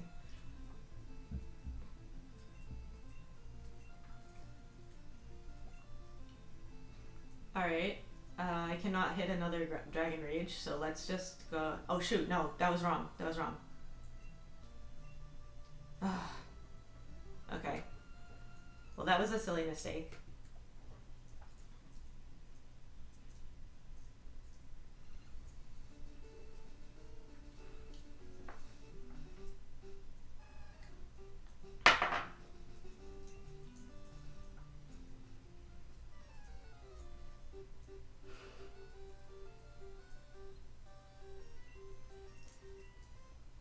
Well, Dragon Rage, I mean, every Dragon Rage is a crit, right? It always does like 40 damage, which is quite a lot at this point in the game.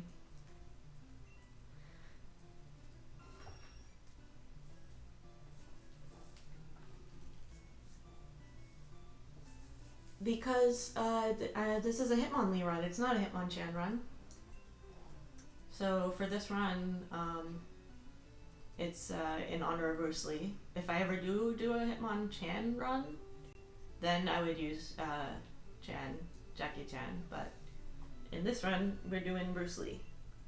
That's also the little picture, wait, I'm putting it wrong, in the corner thing. What am I doing?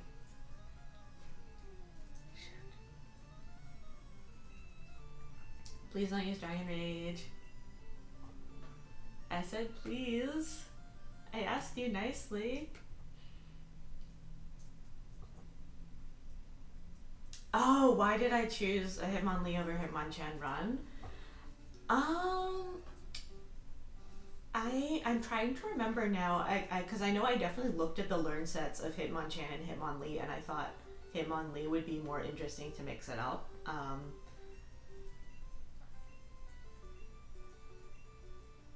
Bruce Lee is Asian American.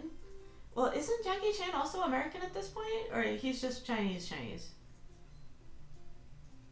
He's not like a U.S. citizen at this point.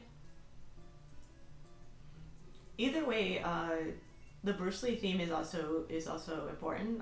It's also Hitmonlee's learn set I thought was going to be more interesting. Oh, really? Really? Again? So many critical hits. Like, Hitmonlee starts with a fighting type move. So he can actually handle the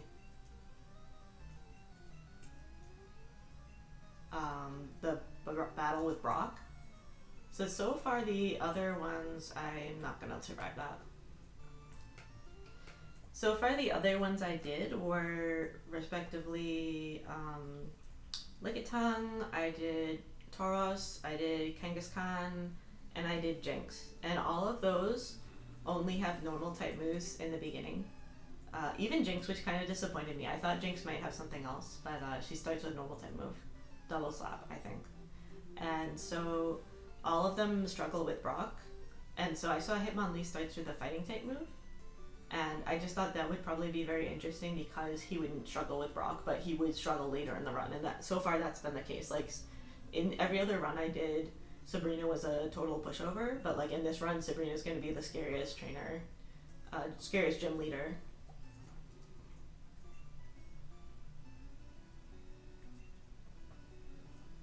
Can I get a critical hit? Can I not get a critical hit? Okay, okay. So if he doesn't get a critical hit, he's actually, it's not that bad.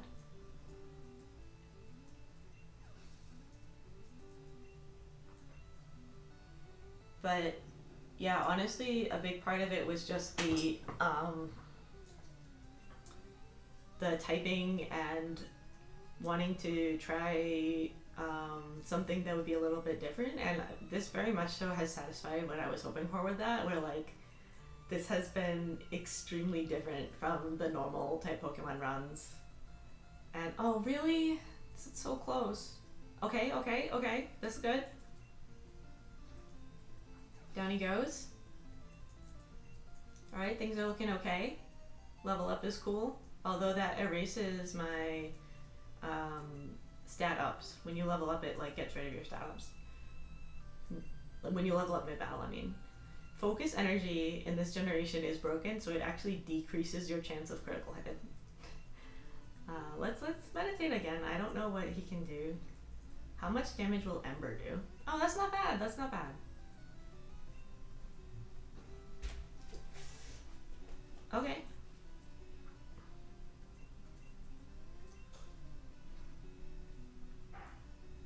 Jump kick in general is going to be better than body slam because of the same type attack bonus, but it's also a little bit...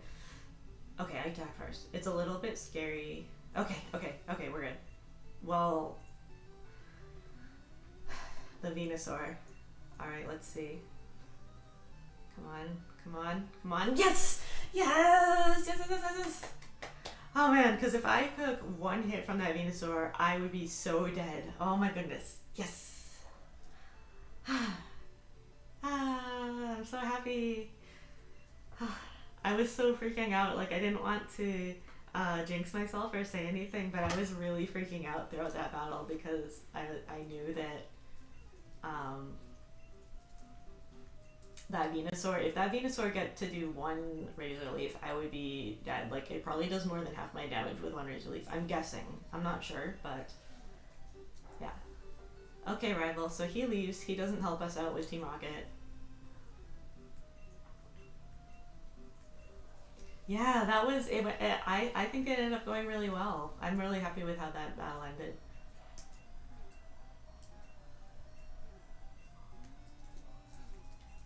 I'm gonna put the HMs on Lapras before I forget.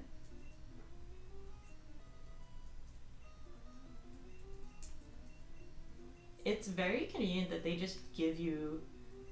I don't know if they were just worried that people playing the game wouldn't know where to get a Pokemon to surf on. Like, they just kind of give you a Pokemon that learns the HMs very conveniently. And let's just heal up. Yeah, I might as well just use the Hyper Potion. I'll get more later.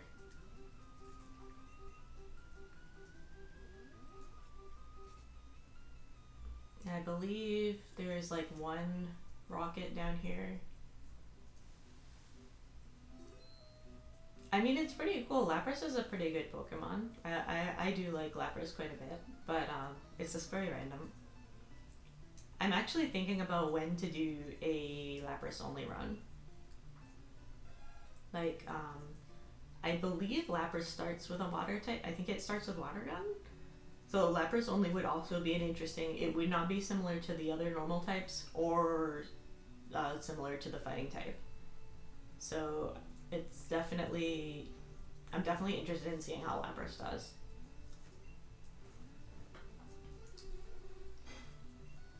and it's kind of strange. It also fits in that category that it doesn't evolve from or into anything. It seems like by now there should be an evolution of Lapras.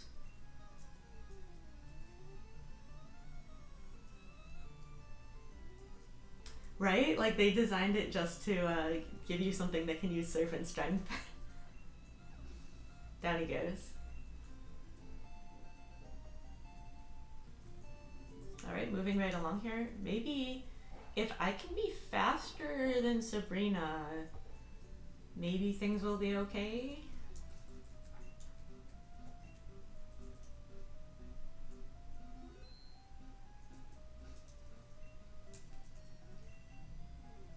I'll just go ahead and use the Super Potion. I need to remember to buy repels.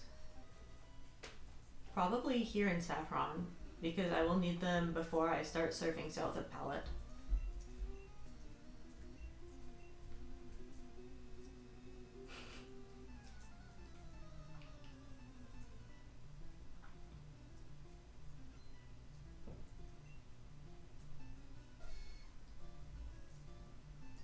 There's really a lot of poison type Pokemon in this game now that I think about it. Because I keep thinking, okay, I'll use Body Slam just for things that resist fighting, but that's poison type, and I feel like I'm constantly using Body Slam because I keep finding poison types. Hey, it's our old buddy Kangaskhan. I liked Kangaskhan. That was a fun little run. I feel like a Kangaskhan is underrated. Rocket forces poison in the second game. Do you mean like gold and silver? Because I've also been thinking about, do I want to do runs in different generations? There are pros and cons. There's always like a little learning curve with things like which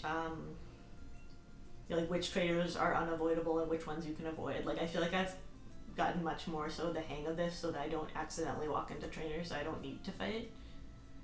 So if I did gold silver, I would have to start over on that. But gold silver, the advantage is that it has a lot of weird Pokemon. Like, so I'd be interested in doing like Miltank. I really want to do a Miltank only run because I've never seen anybody else do it. I'm interested in Smeargle too. I've seen people do Smeargle, but I feel like Smeargle is a very unique Pokemon, so you can go in any direction with that. And I don't actually need to get the Master Ball here. I can just dig my way out.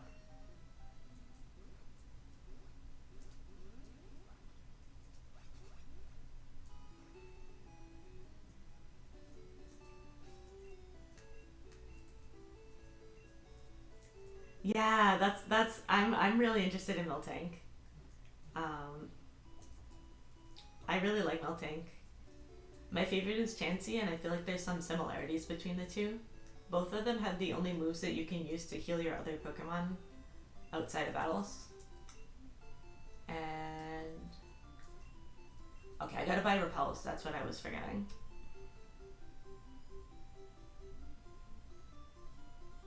Nope, it's another street.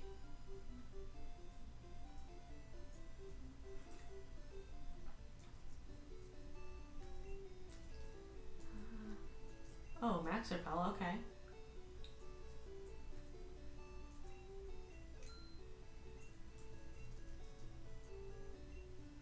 Actually, you know what? Last time I was running out of repels, so I'm just gonna go ahead and buy some more repels just to be on the safe side. Have a very large number of repels. I'll get some full heals too.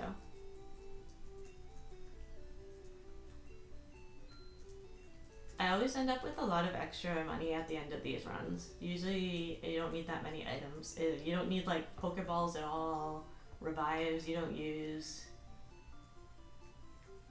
A part of me wants to stomp the other, the fighting dojo, but that would kind of mess up my thing where I'm trying to compare the amount of time spent. Okay, now I need a map for this. One day I will memorize this part. Until then, where does that put me? Okay. No, no, no, no, no, no, no, no, no, no. Wait a minute. When did I last save? I hope I saved fairly recently.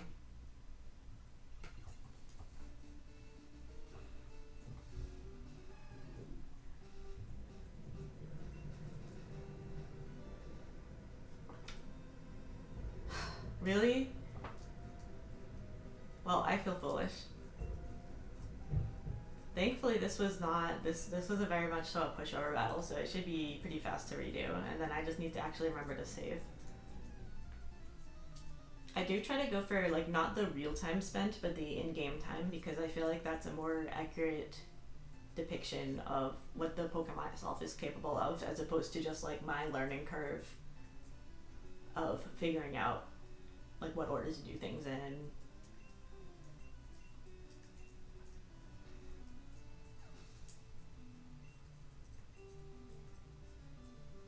There's our buddy Kangaskhan. Down goes our buddy Kangaskhan.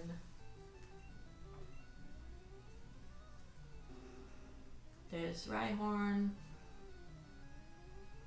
Down goes Rhyhorn.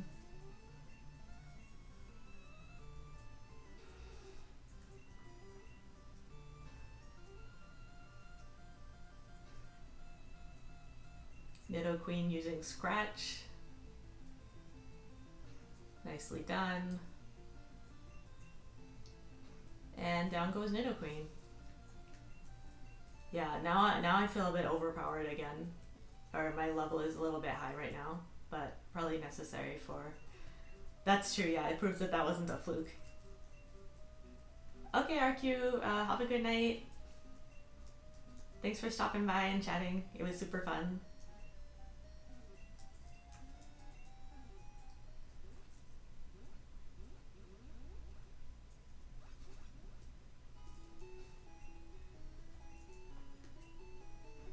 And actually, we're past 2 hours in, so I think now would be another good time for just a super quick hydration break.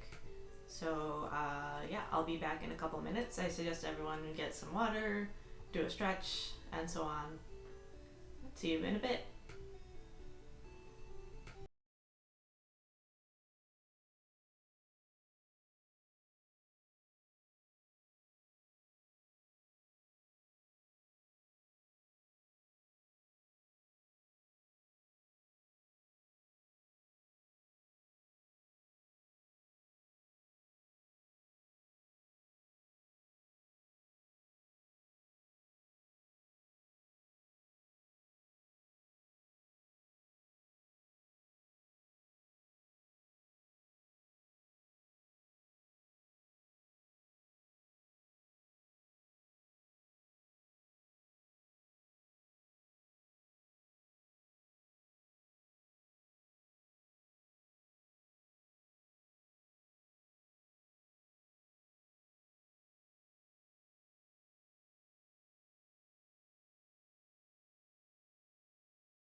everyone had a nice little break. Now I'm just going to redo that shop very quickly. And then let's just see how Sabrina goes. There's one of two ways it can go. Either I'm too slow and I will be massacred, or if I'm faster than her, I feel that it is likely that I can overpower her using, like, probably body slam, I guess, because she resists the high jump kick. But I'm just hoping it'll be enough. Let me see what I want to do here. Got some hyper potion. Got a whole bunch of repels. Last time, actually, I didn't get that many repels, and it was still enough, but it was very nerve-wracking. It was like, I think I had like, I was on my last repel or something like that. It was too nerve-wracking, so I'd rather just buy too many and have extra, because there's enough money in a run-through like this.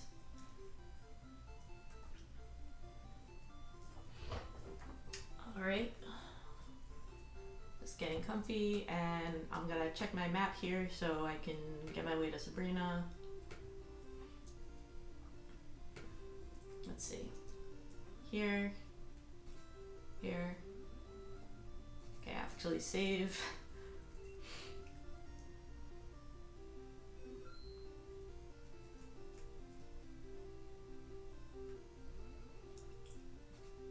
I think this map actually takes a different path from what I normally do, but as long as I can get there.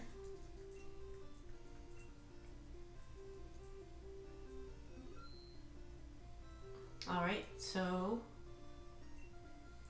here we go. Hopefully it will go smoothly.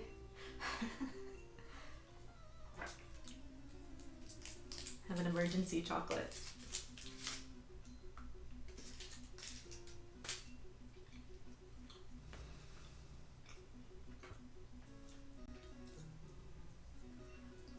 Okay. Okay, that's good, that's good.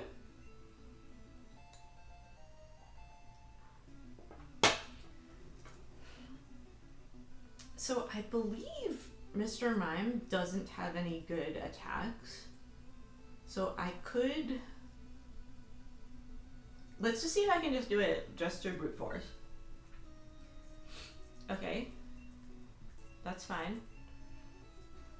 The problem is really the Alakazam.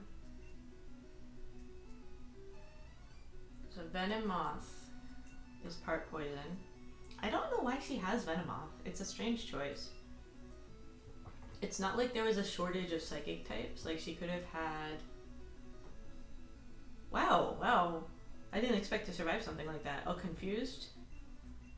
I mean, I'll keep trying, but I think, yeah, probably what I need to do is... Okay. Yeah, I think I should, when I'm on the Mr. Mime, I will double check, but...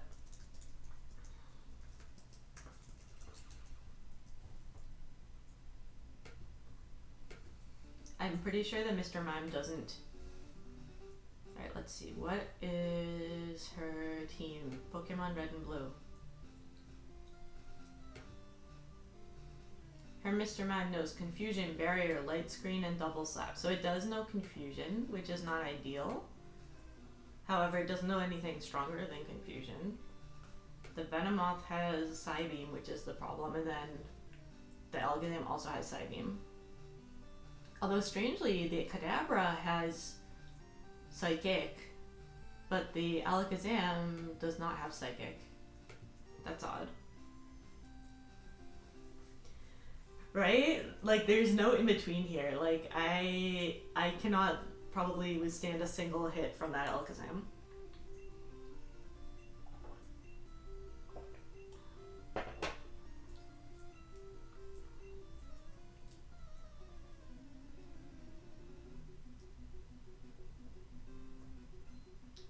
The question, I guess, is the Mr. Mime. What can I withstand from the Mr. Mime? Do I have time to meditate? A body slam should be fine.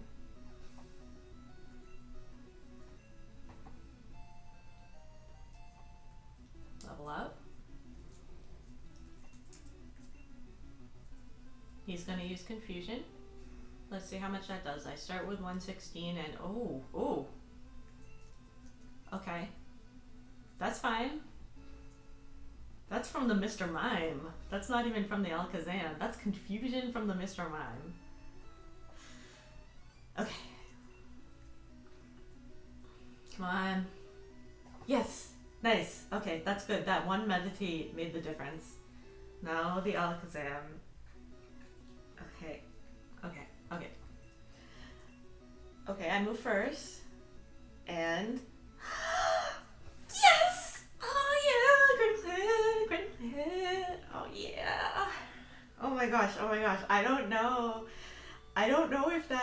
if I didn't have the critical hit, I don't know if that would be a one-hit KO. I don't know. Yeah, right? I'm just rolling with it, exactly. Like, I'm just gonna roll with it, but wow. Good job, Lee. I am so proud of you. That was really clutch. That was like exactly when the critical hit was necessary.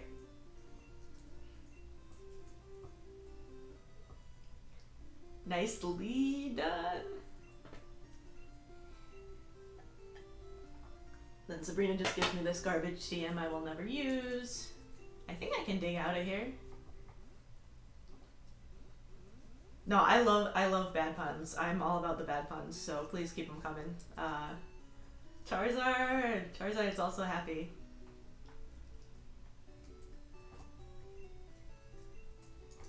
I want to figure out what I have to do to make emojis. I think I might need to, like, I think you might need to have 50 followers or something. I think I'm not allowed to make emojis at this level. I do want to make some, so we have some Pokemon emojis. But those ones are already pretty good, but they're all like the same facial expression. Just leaving a giant hole in Sabrina's gem. Alright. Yeah, right? Like, they're both, like that Charizard expression and that Gengar expression look very similar to me. They're both kind of, like, happy, but a little bit evil.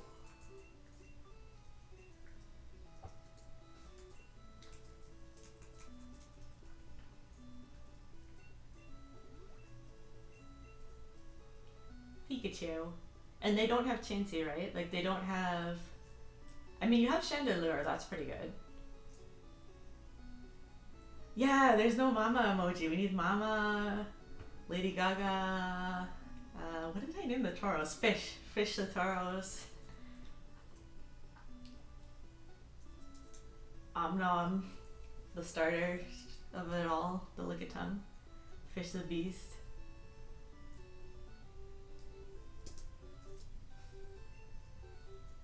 And let me see. Oh, I do want to heal here though, because when I dig, I don't want to... Oh, there's Weavile. That's Weavile, right?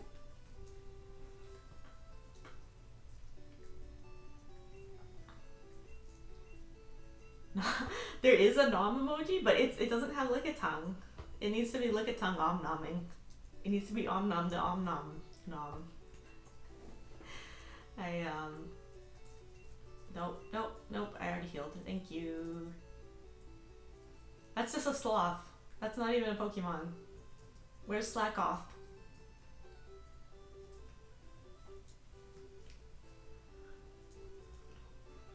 Now here's a fun area. I think the last time I was able to make it through this area without looking at the map. Let me see if I can do it again. I know you start here, you go upstairs. Do not press the first switch. There's a little stairs up here. And this switch you do press.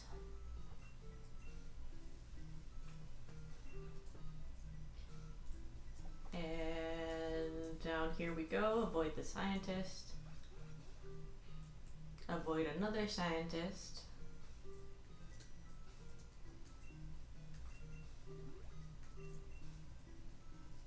And take that.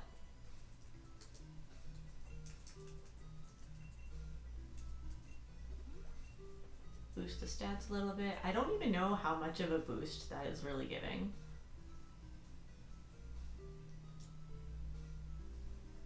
have to be careful because this guy changes his direction. I think that's Blizzard?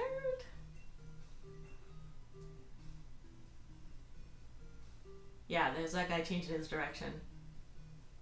Is there something over here? Yeah, what is this? Oh, it's just a full restore. That's not that exciting.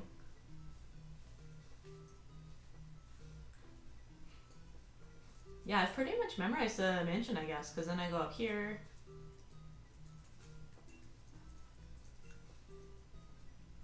I do like Weavile. I like a shiny Weavile because it's pink and it just looks hilarious to me. It does not look like what one would expect of a Weavile. It's too glamorous. Okay, I do need to do this switch. So almost completely memorized.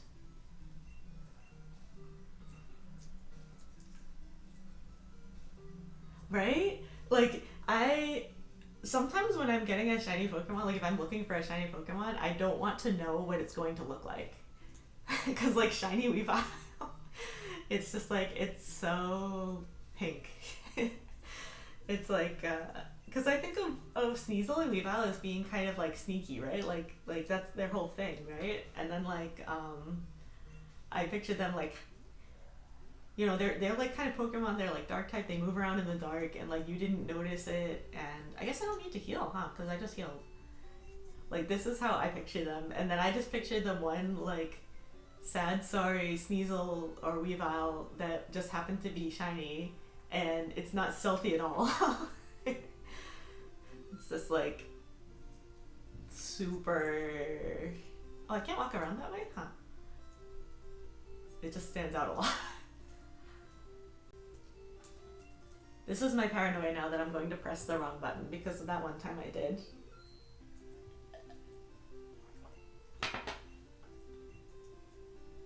Yeah, I mean that would be pretty cool looking too. I love shiny Umbreon. It's honestly before the pandemic I didn't really shiny hunt, but then now it's like I got very addicted to it, and I like how you can do it while doing other things. Like you don't have to put all your focus on it. And so I just started getting like shiny Pokemon I always wanted, and Weavile was pretty high up there as well as Umbreon. But Weavile did, like, it surprised me. There's actually this really cool website, I don't know if you've used it before. Oh, shiny Eevees, the tip I would give, if you have Omega Ruby Alpha Sapphire, they're pretty easy to get in that one because there's that thing called the Dex Nav where like the number of the times you encounter that Pokemon increases your odds. So it's like, it's really useful if you want to get like a lot of one. Because like you'll have the increased odds from the first Eevee when you go for a second Eevee. And this one is actually no. I really like the sneaking around in the grass. I think it's fun. It feels like you're actually hunting something, but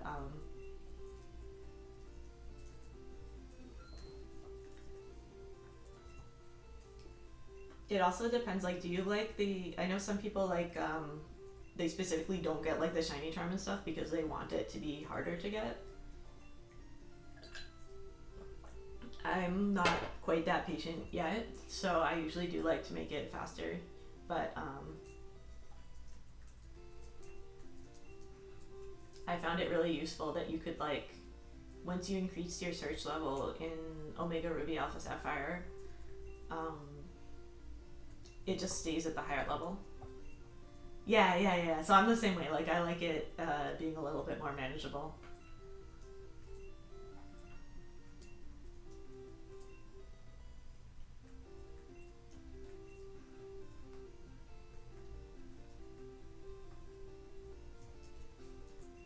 Alright, I think this is the one where I accidentally pressed the wrong button last time. Or maybe, I think it might have been the other one actually.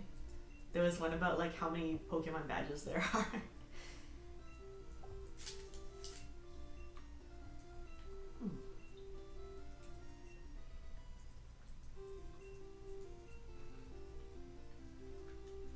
Cool.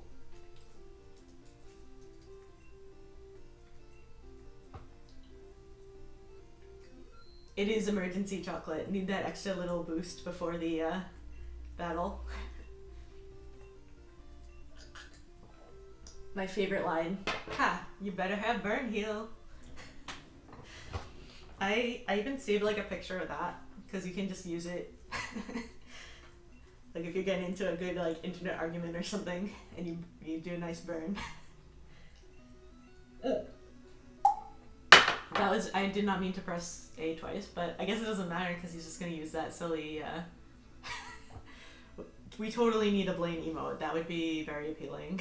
Like, I have to figure out which Blaine though, because he looks really different. Like there's like multiple designs of Blaine that always kind of confuse me. Like if you look in the instruction book, he looks different from, also this is kind of, this is going really smoothly.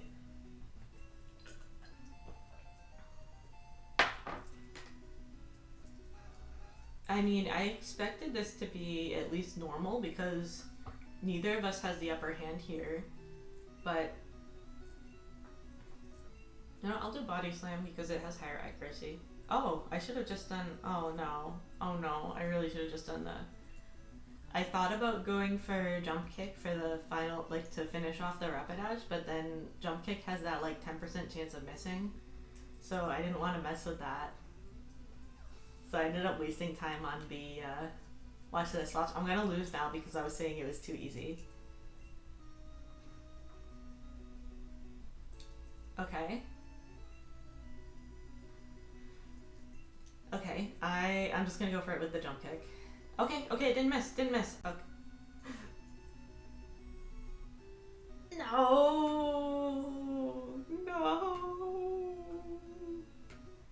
Oh man, that's frustrating. Alright, I'm not gonna mess around with body slam. I'm just gonna do a jump kick, even though it has that chance of missing. It was, right? I bet that the Arcanine might pass out from the recoil damage there. But like, I still wouldn't count that because like, I count as a tie as a loss. Let's try this again.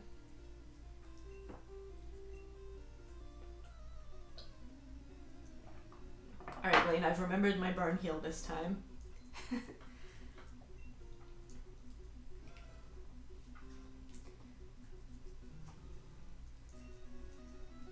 Alright, just don't miss. Cool. Unnecessary critical hit. Here comes Ponyta. Okay. You take your 1 point of damage. It's not even that Fire Spin is strong, it's that it's boring. He gets to heal his Pokemon in the middle of me being stuck in the Fire Spin? I didn't realize you can do that. Well, that's a little broken. Okay, critical hit, cool. It's been getting a good number of critical hits. Alright, this Rapidash, this time no messing around with Body Slam, just critical hit. Oh! Nice. Good. Get out of here, Rapidash. And the Arcanine. Okay.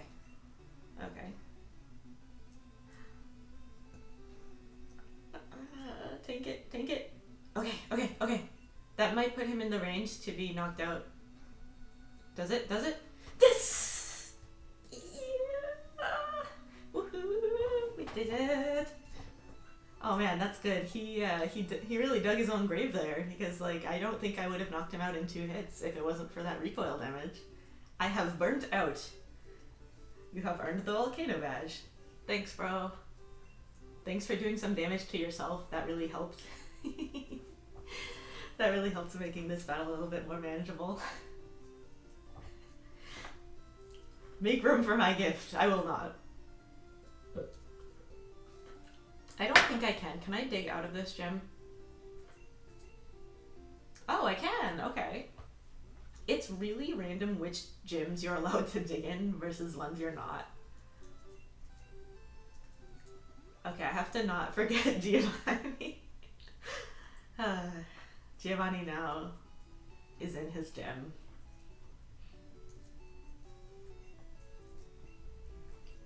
It's always kind of funny with this kind of run too because like in a normal run I feel like there's a lot of space in between each event. Whereas here it's like, oh, hi Giovanni, I literally saw you like 45 minutes ago.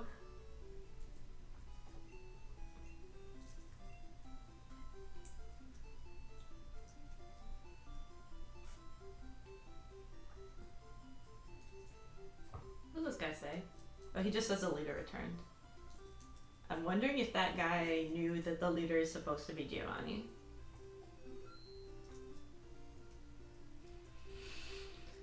Alright, so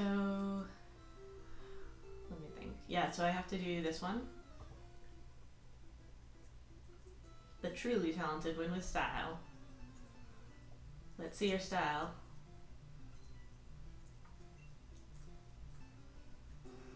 Cool, trainer. Unfortunately, you're not cooler than Hitmonlee. Yeah, this should go pretty smoothly, I think.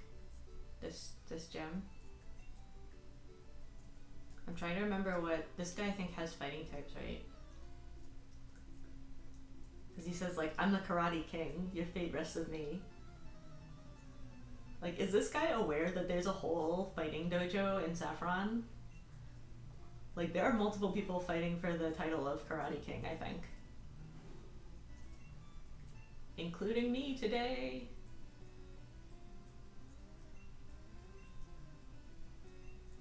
That was a very foolish decision right there.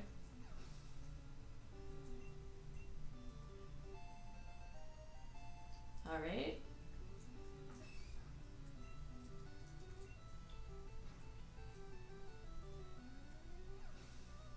Just moving right along.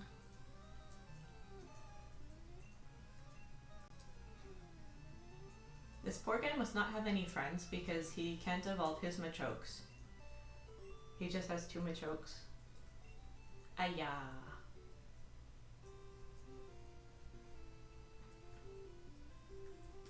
Oh shoot, I really do have to use an item now. What's this? I will just throw this away. I have to remember after this battle to do item management again at the PC.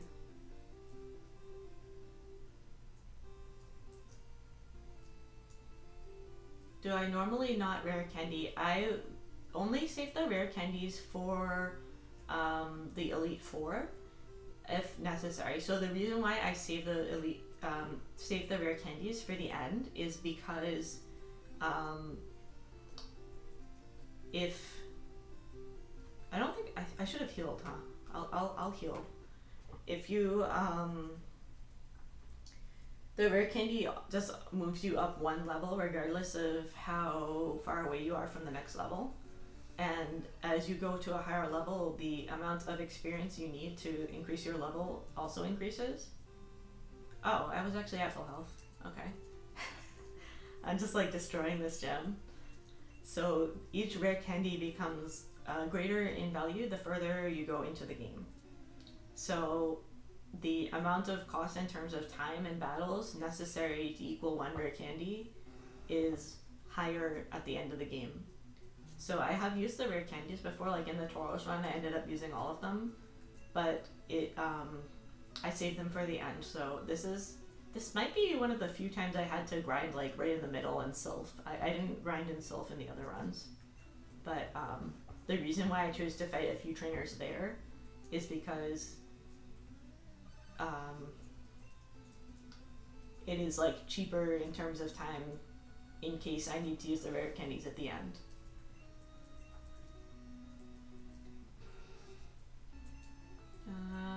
Shoot, he's gonna resist that. That was wrong. Okay. Oh geez, okay.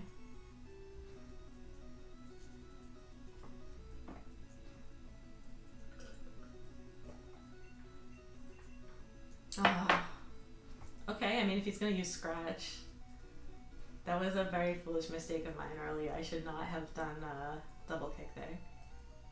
High jump kick. Okay, so this is where I have to check the learn set again, because what is the difference between high jump kick and jump kick?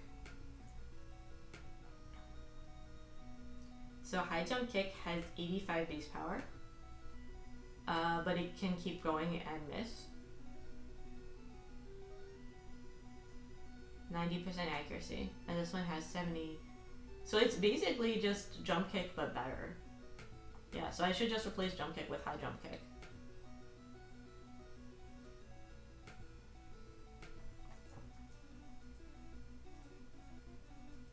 This is why I left the list of moves that Hitmonlee learns open by the side on the browser, because his moves have very similar sounding names. Alright, that might be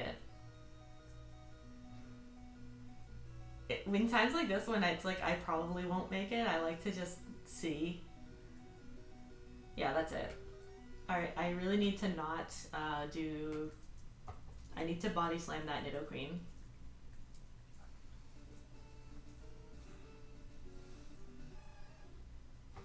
But yeah, Hitmonlee's moves are like double kick, rolling kick, jump kick, high jump kick, mega kick. Like, all of his moves have extremely similar sounding names. And I think both jump kick and high jump kick are also moves that like only Hitmonlee learns, I think.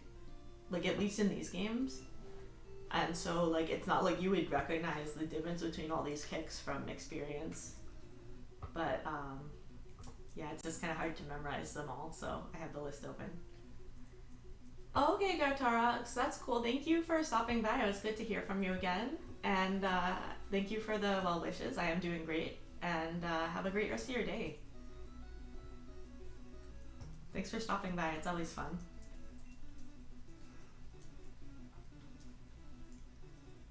Wow, that didn't one-hit KO.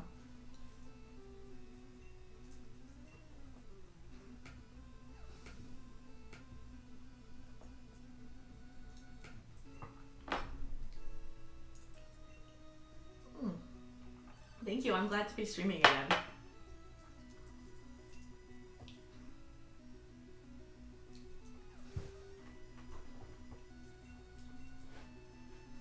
Now I just need to not...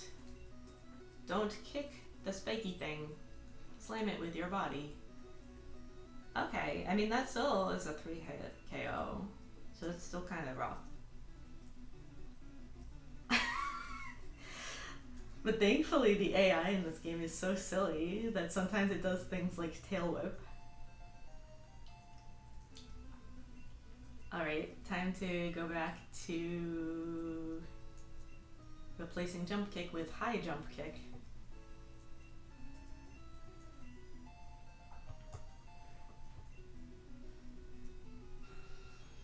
Now this is another one I don't want to kick. Oof. Thrash is, I think, it's one of its strongest moves. Can I knock it out? No. Okay. I mean, if he's gonna use a guard spec. Oh, Gen 1. So silly. Alright, let's kick open this pile of rocks. Ooh, very nice, very nice. Was that it? Is that the last one? Yes! Woo! That was the last one, yes! Yeah. Oh, it feels good. That, I mean, I don't even think that critical hit was necessarily necessary. I'm not sure, but it's very nice to be done with all of these badges. I am a little bit scared about the next rival battle. Let's stretch my neck a little bit.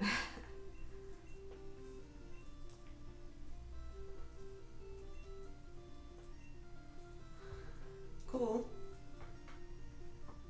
I mean, I don't really need his item. I think I'm not allowed to dig here. I will try. Yeah, so, yeah, I don't know how they decide where you're supposed to be able to dig. You can dig out of Sabrina's gym and Blaine's gym and possibly other gyms. You may not dig out of Giovanni's gym. Koga, I think I was able to dig out of his gym. Well, Erica, I feel like Erica doesn't let you dig in her gym. It's really inconsistent. I have no idea how they decided what qualifies as a floor you're allowed to dig through or not.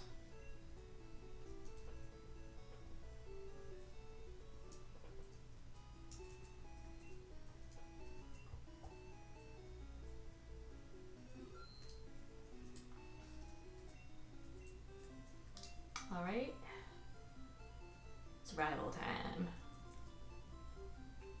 I'll just go ahead and use the repel, because now I have a large number of them.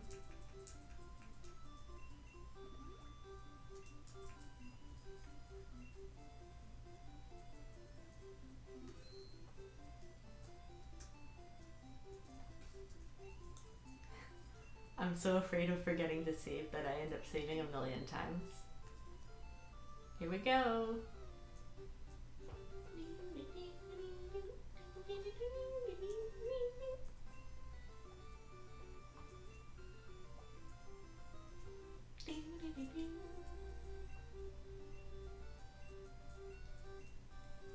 Come on. Alright, let's go, man. You got that Pidgeot, don't you? I'm not a big fan of your Pidgeot, I must say. Kinda gives me some problems.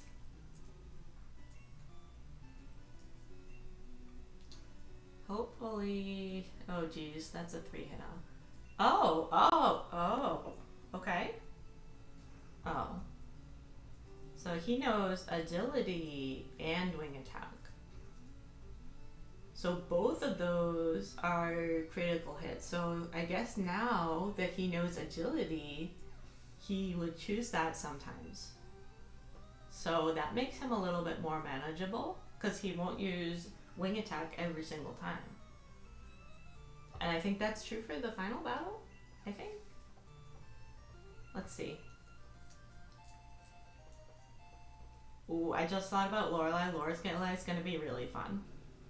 Let me get through this first. What does a Gyarados know now? Okay, I'm not gonna mess around. Even though I can technically take one more Dragon Range, I don't want to mess around with that. Bite, how much is that gonna do? Okay, less than Dragon Range.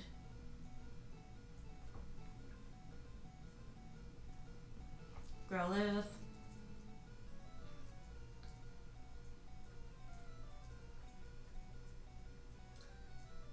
Alakazam. Please be faster. Nice. I don't know how I'm fast. Like, Hitmonlee must be pretty fast, actually. He's been outspeeding a lot of things I didn't necessarily expect him to outspeed. Oh jeez, oh jeez. Please be paralyzed. Yes, yes, yes, yes. Oh my gosh, oh my gosh, oh my gosh. That's so much good luck today. That's crazy. That's like three actually. 3 major battles had pretty good luck. You were careless, dude. I gotta be honest.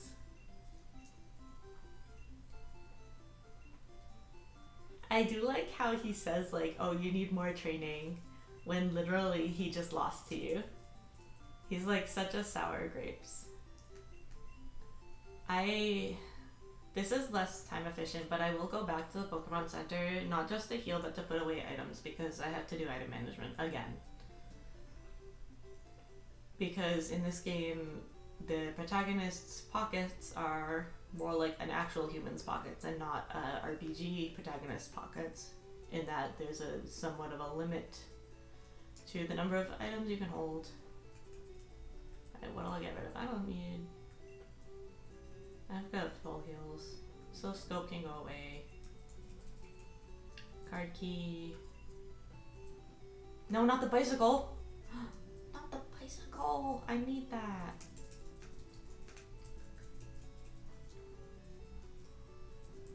Okay, got my bicycle back. Put away the HMs. Put away, probably I can put away the TMs. I don't think I'm going to be using Toxic. But Hitmonlee is not really known for the stall.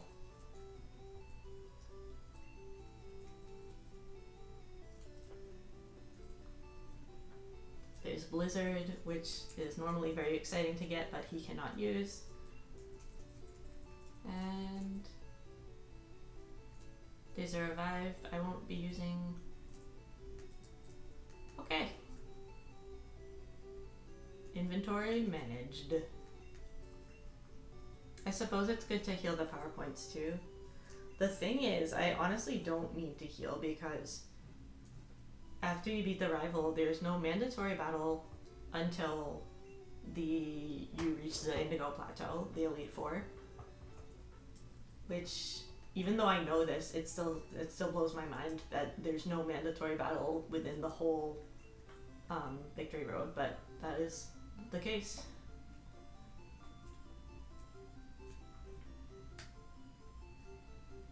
Rolling on out.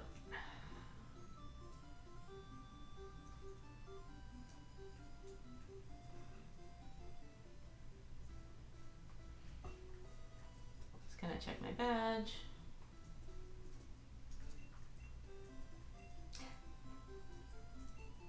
I do like how the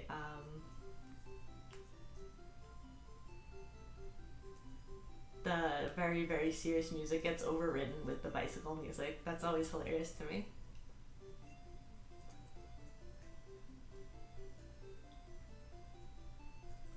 Repel's effect wore off. I actually could have gone straight there. I didn't need to follow that path.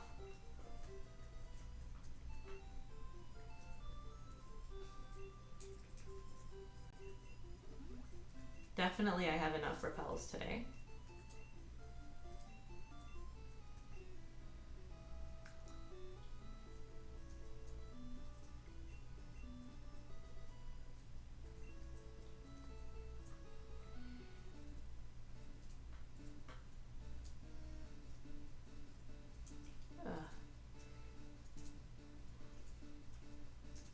I'm so bad at this.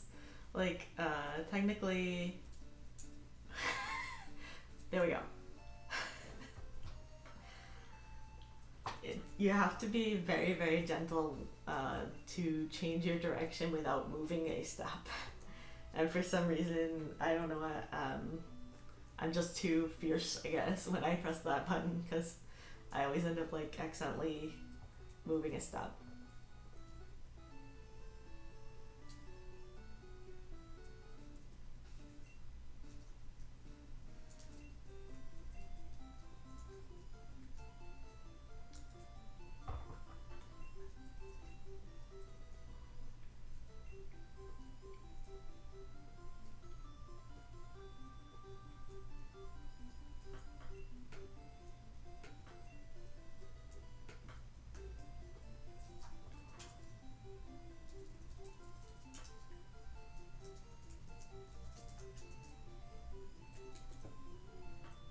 I'm just going ahead and getting out that old map.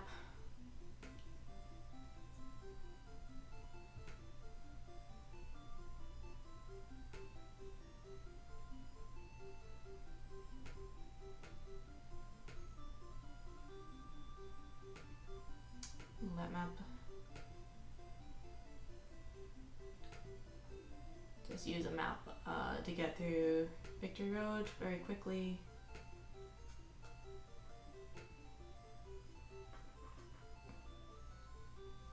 Alright, here we go. Got my map open.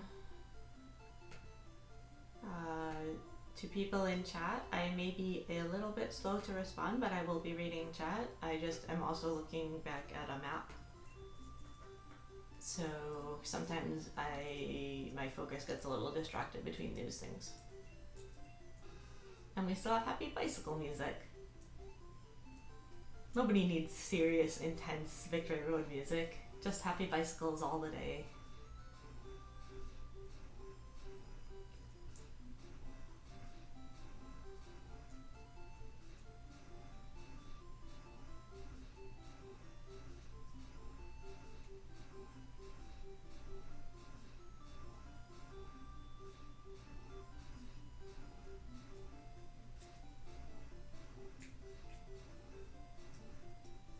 Alright.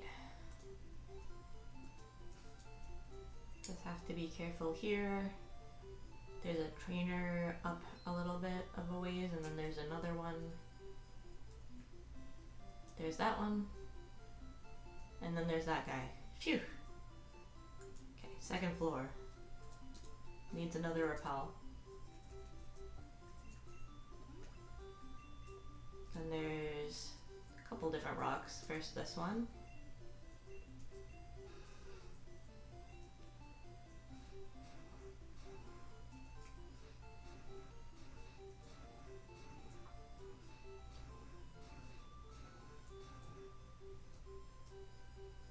There's that guy to dodge. And then we have to go around here.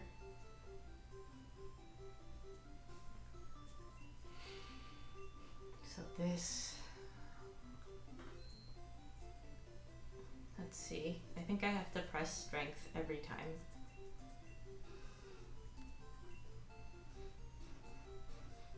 I have to be careful not to push it all the way up there, because if it goes up one more tile, I will have to go back down the stairs and back up to get back to here, because if it gets to that top tile, it gets stuck against that wall, and then you can't move it where you need to move it.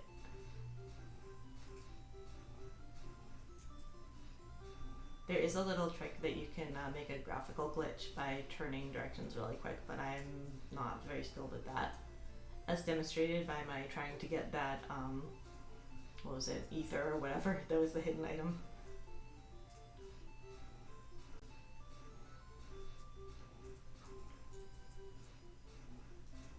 And I'll grab, I'm pretty sure it's like a useless TM. I want to say it's like explosion or something. It's, every time I'm like, oh, maybe I need this item, and every time I'm like, there's 0% chance I would ever need that item. So now I can go through here, and here's another scary part where there's these two kids facing opposite directions. Not really kids, they're like cool trainers or whatever. Just go past them. Use some more repels. And then this is the fun one where you drop through here, and we still have bicycle music even though I'm not on a bicycle anymore. Where is my bicycle?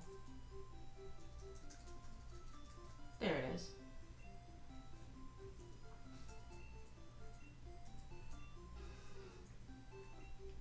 Thanks, Lapras.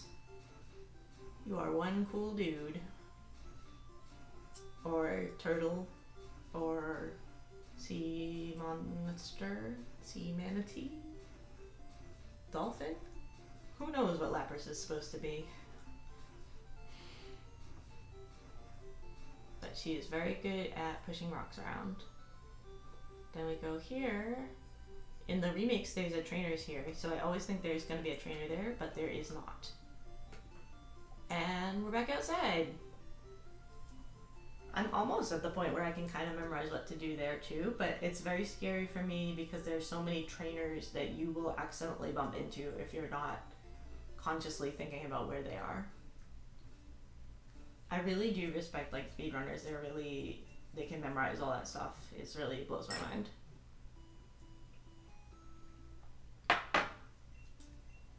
Alright, so there's a little bit of time. I will give one try at the Elite Four. Definitely, I do not see this being a first time Elite Four breakthrough. I think Jinx was very special, but couldn't hurt to just see where we're at with the Elite Four. Got a couple minutes left to do that. What is exciting is, as I alluded to a little bit earlier, the battle with Lorelei. Lorelei's first Pokemon is the Dugong, right? The Dugong knows Rest. Rest is a Psychic type move. I am weak to Psychic type moves as a Fighting type Pokemon. As a result, Lorelei's Dugong, or Doragai for short, Lorelei's Dugong should always use Rest, because it only knows that one Psychic type move. It's actually possible to get yourself Soft Lock here. Like if you are not able to knock out the Dugong faster than it can recover using Rest, then you are permanently Soft Locked here. However, because I have a move that helps me boost my stats, I can just go ahead and do full stat ups. That's why I was very excited for the Lorelei battle. And let's just go ahead and, destroy the rest of this team.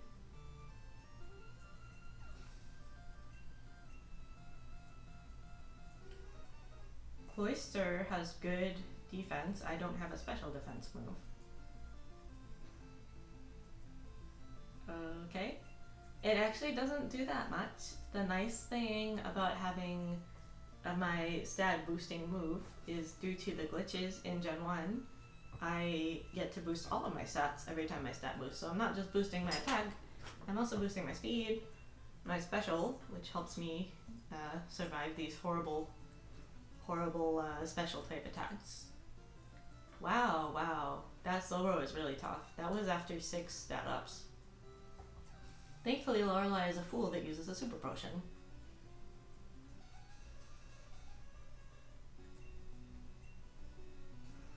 Definitely don't want to miss the Jinx. So that's good. High jump kick is also a little bit broken here because it's not like it only does 1 point of damage, see? 96 to 95. Confuse Ray. Are you gonna make this tedious, Lorelei? Are you gonna make me lose, Lorelei? I cannot survive that. I can't attack myself in confusion. We got like 5 minutes left, I guess. Do another shot at it. I can beat Lorelei. The question is the rest. Take one more stab at it while we've got a little bit of time left. I do stream for 3 hours, and I tend to do 1 p.m. to 4 p.m. on weekdays. And by tend to, I mean pretty much always.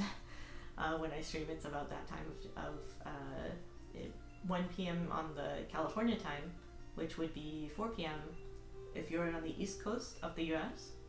And from there, hopefully you can extrapolate to your own time zone. I believe it is like 10 p.m. in Europe, like Western Europe. And what else? I do pretty much exclusively Pokemon now. I've been doing a lot of Gen 1. I like to do the older games. Oh, really? That was also foolish because I don't even need to, I need to use my meditate. I'm confusing myself by doing my outro speech while doing this one last try. If you're watching and you've enjoyed the stream and you haven't clicked follow yet, please do. I would really appreciate it. It would mean a lot to me. As always, like, I really appreciate everyone that follows and everyone that comes and watches and chats. And I also appreciate lurkers. I was a lurker myself on other people's streams for a very long time, so I know how it goes. And it really means a lot to me. I'm a really small channel. I only started fairly recently. And why did I only do 1 meditate? Clearly my brain is not working today. Alright, we got like 2 minutes, and I'm gonna do this properly, and I'm gonna beat Lorelei. It's just a principled matter now. Okay. What else? What else? I guess that's about it. Thank you so much everyone for coming.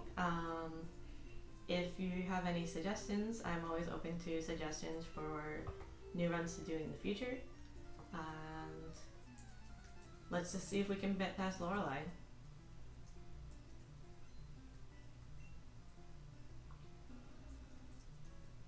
Lorelei and her stupid dugong. I do like dugong. It's a very beautiful Pokemon. You can't tell from this sprite, but it is a beautiful Pokemon.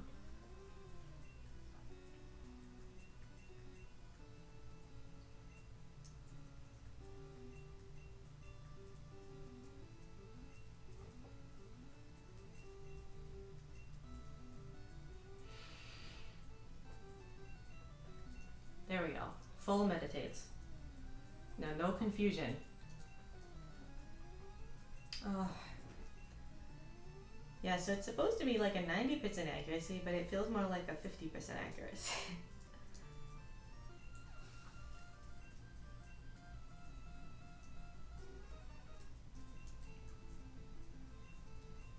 Really? Clamp is really annoying. If it was Clamp, I would just end this try right here because it takes a long time. It's like Wrap. It's a multiple turn move and it's very boring. Have to use Body Slam because Slowbro is part Psychic type.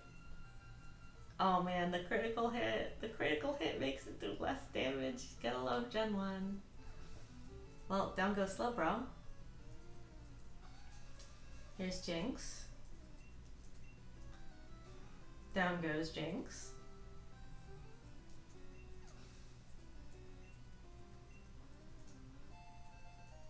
There goes all my stat ups.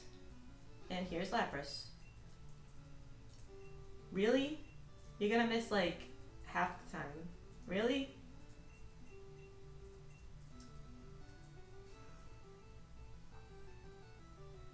Oh, okay. I mean, you get wrecked anyways. Get out of town, Lorelei. How dare I? How dare I? Alright, so I'm gonna stop for here for today. Next time I will probably start back at the beginning of the Elite Four just so everyone can get a refresher. But we know now that Lorelei is very, very beatable. Again, thank you so much everyone for watching. I really appreciate it. And I will see you guys next time.